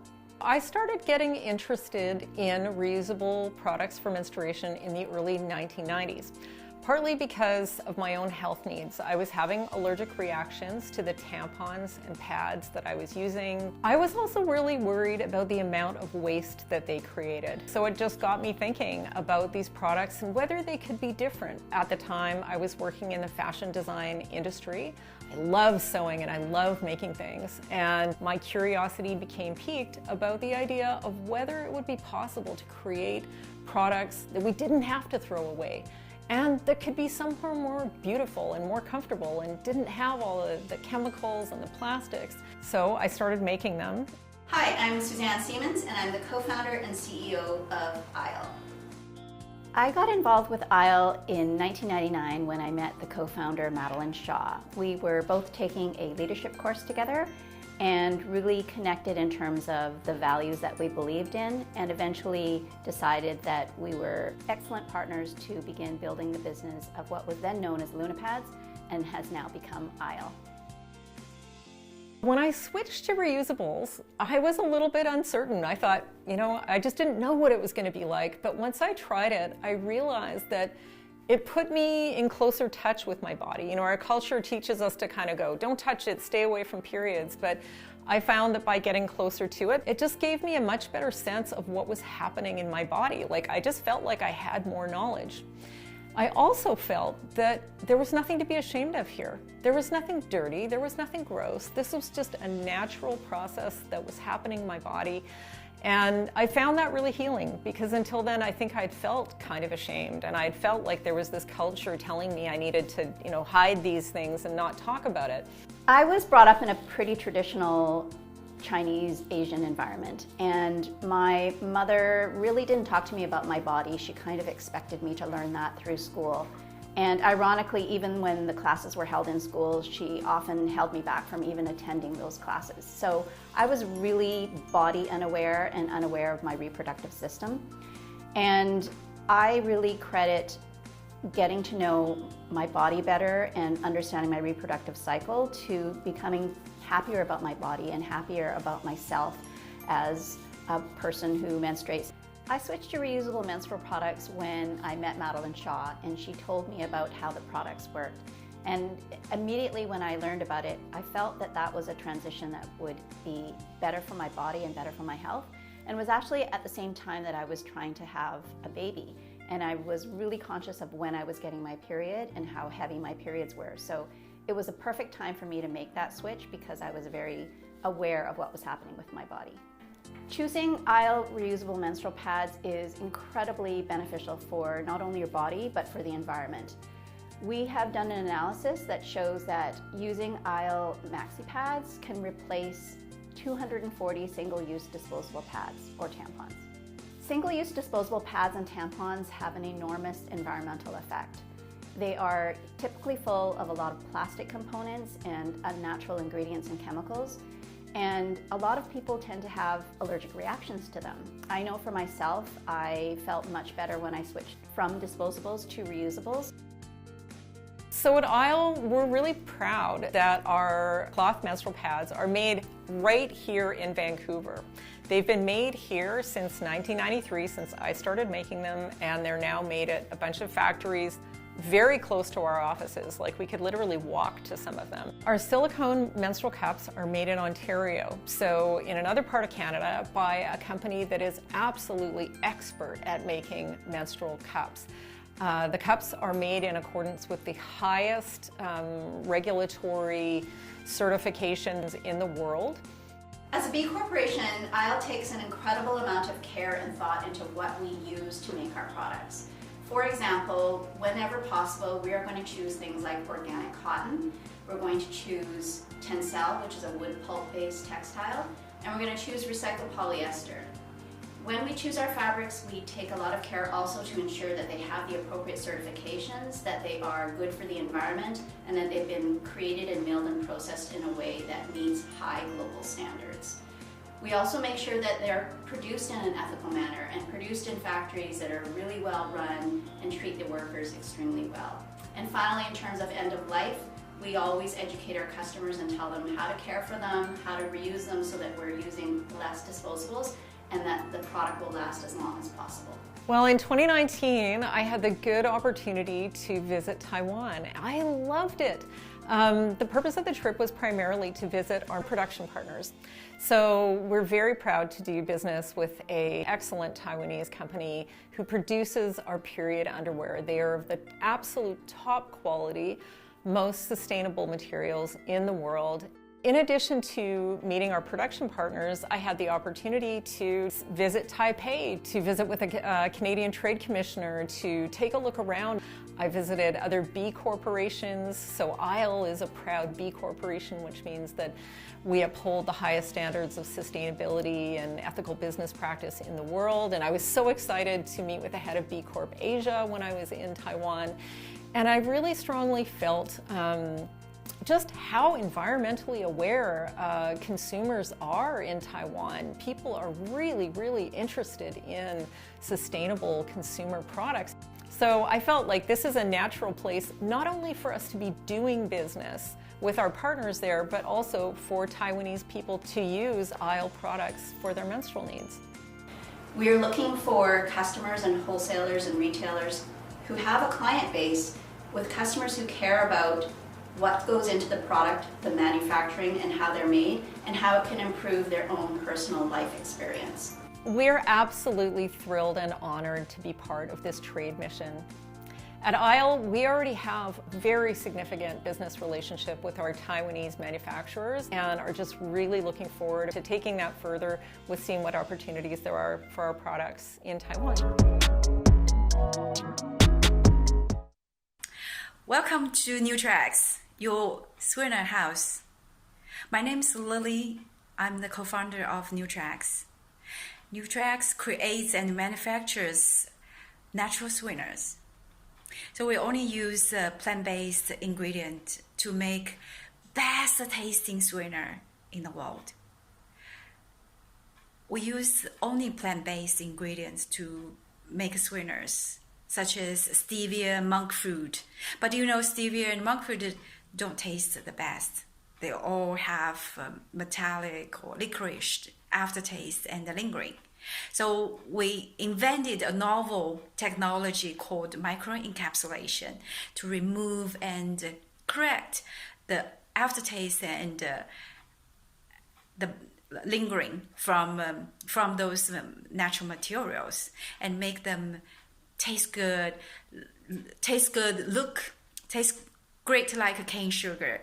So they look like sugar, they taste like sugar, and just use as a sugar. Simple and convenient for consumers. Our sweeteners can be used anywhere you use the sugar. For example, you can use that for your coffee, your tea, and you can bake with it. Make any kind of bakeries like cakes, cookies, and muffins, pies, anything you want to use. Also, you can even cook with it. You can cook any dishes when you use sugar to get either the color or you get the taste or your sweetness. It can just play the functionality as you want. I know in Taiwan, sweetener dessert is a famous, is a traditional snack. You make a lot of dessert, and this one is the best substitute for your sweetener or for your sugar. If you are interested, I'm so glad to connect with you by this way. If you are interested in knowing more about us, knowing more about our company and sweetener, please send email to me, Lily, LILYZOU @nutrax.com. I'm so glad to connect with you. 大家好，我是加拿大 Nutrax 食品公司的联合创始人 Lily， 非常开心可以认识你们，就是通过这样的方式认识你们。我们公司呢主要是就是研发和生产天然甜味剂的，我们应该是最大的天然甜味剂的生产商，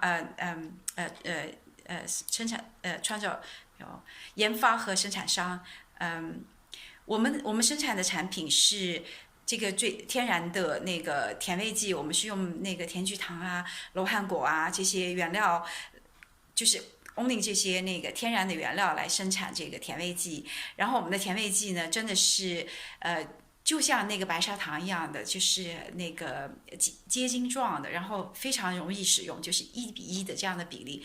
你可以把它用在那个你可以用来焙烤啊，就是你的做任何的饼干呐、糕点呐、任何东西。当然你也可以把它用在你的凉茶呀，还有那个糖水呀，或者是那个甜品啊。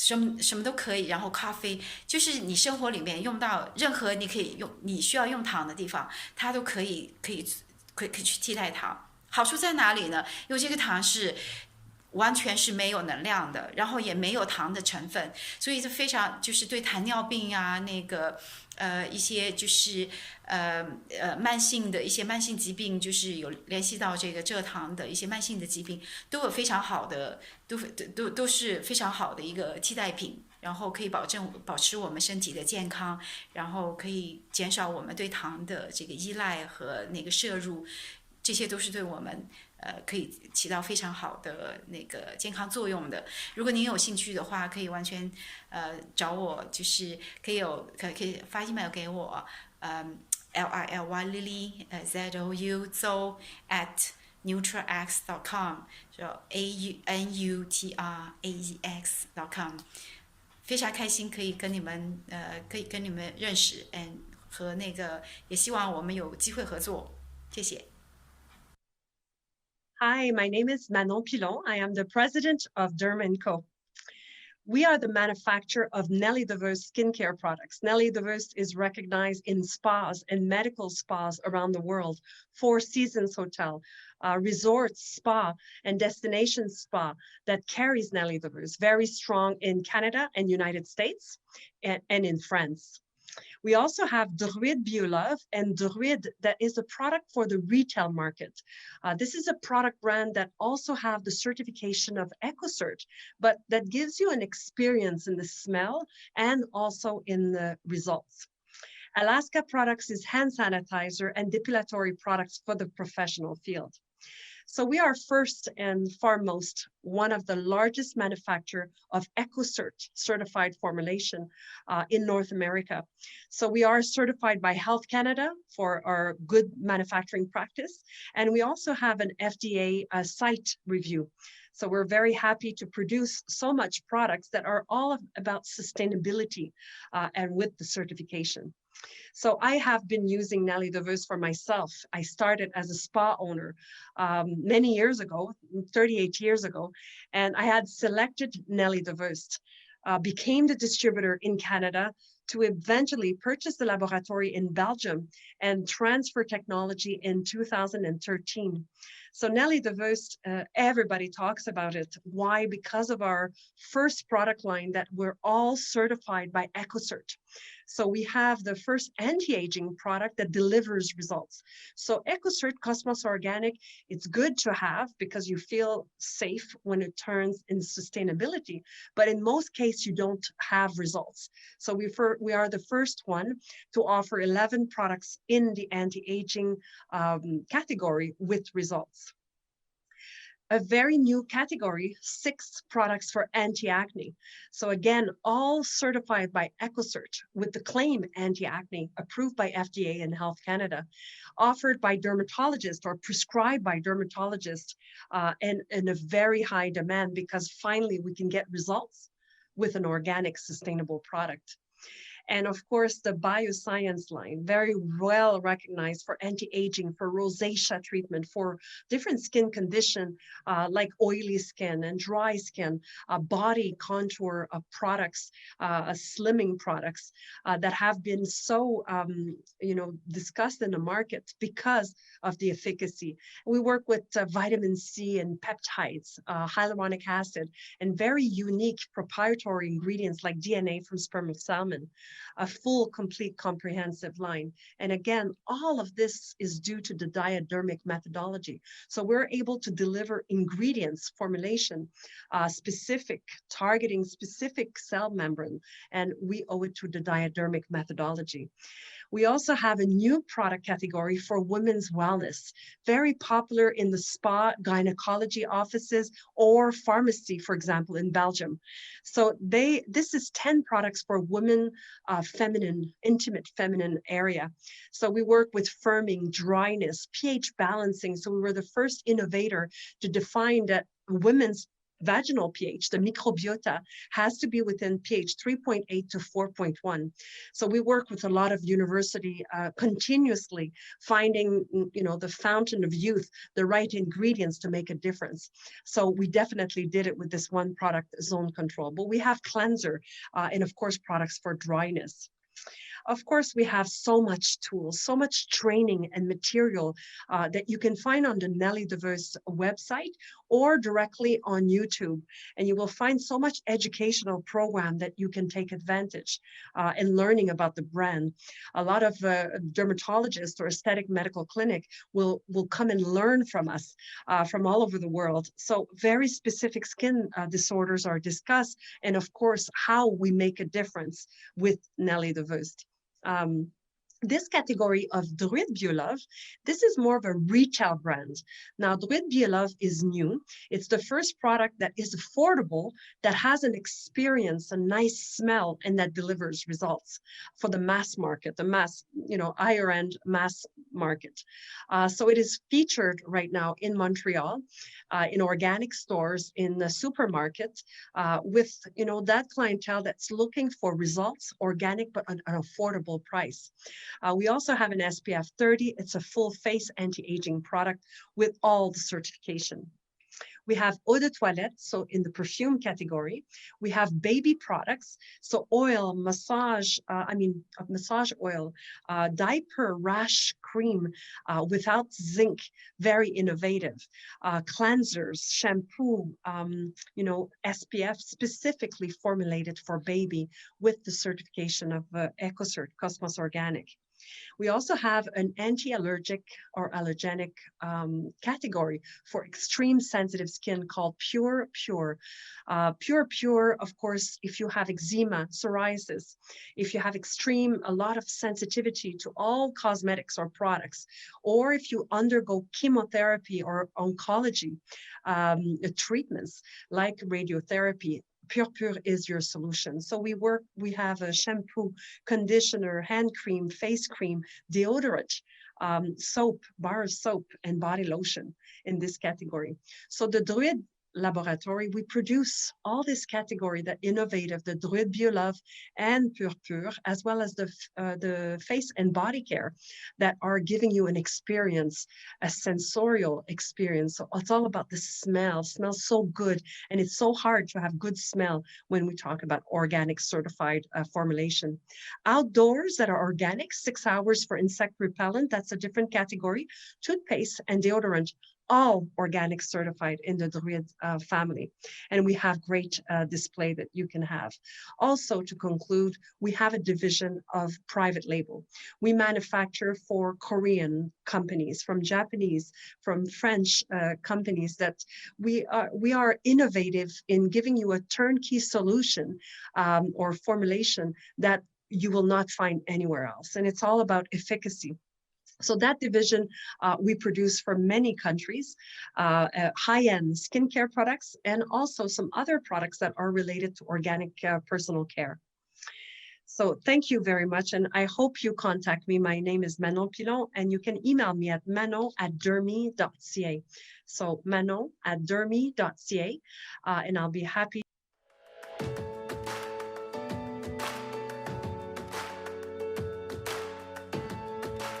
Hi everyone, my name is Karine Chambers-Saini. I'm the CEO and co-founder of Diva International, makers of the Diva Cup.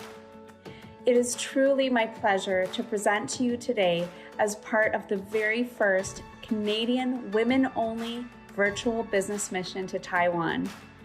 Back in 2001, my mother Francine and I set out to reinvent and bring to market an old concept we discovered from the 1930s, a reusable and effective bell-shaped menstrual cup that is an affordable and sustainable alternative to disposable tampons and pads. Over the last 20 years, through much rejection and resistance in the market, we have become pioneers and disrupted an entire industry and created a new category, paving the way for reusable menstrual cups in the market. Today, the Diva Cup is the #1 menstrual cup brand in the world, sold in over 65,000 retail outlets and over 35 countries worldwide. So how did it all begin? It all started with my mom, Francine, who as a teenager growing up in the 60s was frustrated by the limiting period care options of her day. One day she was looking through a magazine and found a tiny advertisement in the back of the magazine. Frustrated that the advertisement was so hidden, but also excited that the idea she dreamt of since her teens actually existed, my mom dedicated her life to spreading the word. And although this concept was in fact an old concept, the idea of the menstrual cup was and is still today revolutionary. It is a product that is life-changing for millions of women around the world. We started our business in the basement of our house just outside of Toronto, Canada. We worked day and night to field orders online, answer customer queries, travel to trade shows. We would talk to just about anyone about the wonders of the Diva Cup.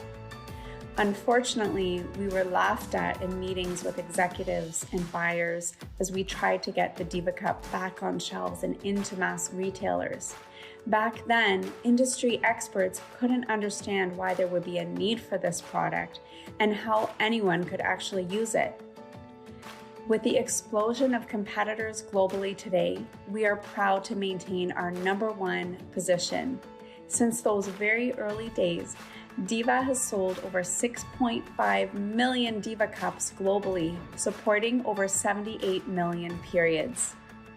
Our consumers live a life without limits with the help of the Diva Cup, and we want to bring a limitless and trustworthy menstrual care option to the people of Taiwan. You may be wondering how the Diva Cup works. The Diva Cup is inserted low at the base of the vaginal canal away from the cervix. Unlike a tampon, the Diva Cup collects rather than absorbs the flow, which means it won't dry out the vaginal canal or leave trace residues or fibers. It is a very clean and it's an odor-free experience. When positioned correctly, the Diva Cup won't leak and is very comfortable. For removal, simply pinch the base of the cup to release the seal and gently remove. To clean the cup, simply wash every 10 to 12 hours with warm water and a mild, unscented, oil-free soap or the Diva Wash. If this sounds like a lot, don't worry. We offer lots of support. Our user guides and instructional videos were made to help customers get used to and comfortable with the cup. Not only is the Diva Cup the leading menstrual cup brand in the world, but we are also the very first menstrual cup brand that has passed so many regulatory requirements and approvals around the world. We've not only passed but even exceeded regulatory requirements in countries such as the United States, Canada, Japan, Mexico, Peru, Nigeria, South Korea, Ecuador, and Guatemala, where the Diva Cup is considered a medical device. The Diva Cup is made from medical-grade silicone and is completely BPA and dye-free. Our world-class quality control certifications and processes allow us to be a leader in acquiring regulatory approvals around the world. The Diva Cup is the premium menstrual cup choice globally, proudly manufactured in Canada. In the United States, the Diva Cup has the highest brand awareness of all the menstrual cup brands available to consumers. In comparison to our competitors, including the Tampax Cup, which is made by a global CPG giant, consumers are more likely to buy the Diva Cup by more than 20%. Similarly, in the Canadian market, Diva Cup also has the highest brand awareness among menstrual cup brands, with 79% awareness within the category. 55% of consumers are more likely to buy the Diva Cup than any other menstrual cup on the market today. Simply put, people know and love Diva Cup. Our name has become synonymous with menstrual cups. People often call us the Kleenex of menstrual cups. Because of our brand affinity, Diva Cup owns an impressive 41% of market share in the United States, while owning a majority of the Canadian market at 86%.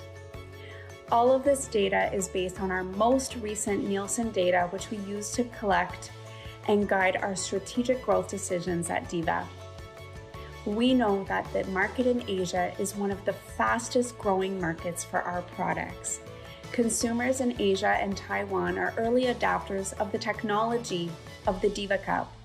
In Taiwan, there are currently 6.9 million people who menstruate, and we've estimated that our potential market size is a growing 5.5 million of that 6.9 million menstruating population.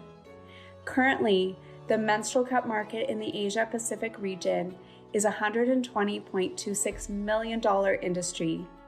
The projection is for this market to grow by a CAGR of 6.5% over the next 7 years to reach $194.58 million by 2028. Our research in the marketplace indicates a high demand for quality menstrual cups, such as the Diva Cup in Taiwan. We know that in a single month, the menstrual cup is searched over 12,000 times on Google in Taiwan. Comparatively, other sustainable options are searched for less than half of that. It is clear to us at Diva that the demand for the Diva Cup exists in the Taiwanese market, and the market has an appetite for our revolutionary product. Diva has been very successful in establishing our products in export markets throughout North America, South America, Europe, Oceania, and Asia. We are now looking to establish the Diva Cup as the most loved and trusted menstrual cup brand in the Taiwanese market. As the premium menstrual cup choice in the global market today, we meet all the requirements for a medical device, including our user guide and the cup itself, as it is medical grade, superior silicone, and biocompatible with the body. With continuous increased demand across other Asian countries, our organization has experienced significant consumer interest for Diva Cup in Taiwan, which has led us to pursue distributor channels in tandem with seeking regulatory approval in the market. We are excited to say that we are approximately 6 months away from full regulatory approval. Currently, Diva's products can be found in most Asian markets, notably China, in Hong Kong and Macau, Japan, South Korea, Vietnam, the Philippines, Indonesia, Malaysia, Singapore, and Thailand. Diva has the opportunity to become the leading brand and capture the majority of Taiwan's menstrual cup market share. With previous entrants to Japan, South Korea, and parts of China, Diva has warmed up the Asian market, and it is time to introduce the Diva Cup to the Taiwanese market. Menstrual cup options are scarce in Taiwan. Leveraging our strong brand reputation, sharing knowledge, and educating local women about the benefits of reusable menstrual cups, we can offer a highly demanded menstrual care option for all people who menstruate that is safe, sustainable, and allows women to live life without limits. Thank you so much for your time.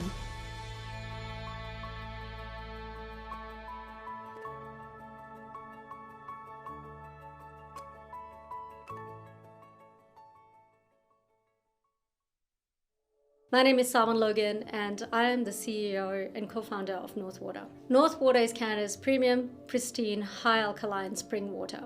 The water is sourced from the 80-million-year-old glaciers of the Rocky Mountains that are naturally rich in minerals and alkalinity.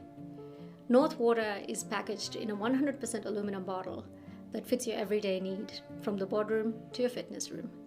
Northwater is the choice of beverage for anyone looking for a natural, clean, delicious source of hydration. Canada is one of Earth's wisest landscapes, and if we pay attention, its lessons are profound. There is beauty in diversity. The easiest path isn't always the most fulfilling. And though nature can be fragile, there is elegance in fragility. And while some of us learn nature's lessons in the serene wilderness and others amidst the bustle of busy city landscapes, there's a lesson we all need to take to heart, that we are all responsible. As stewards for our North, we are conscious of what we take and what we leave behind.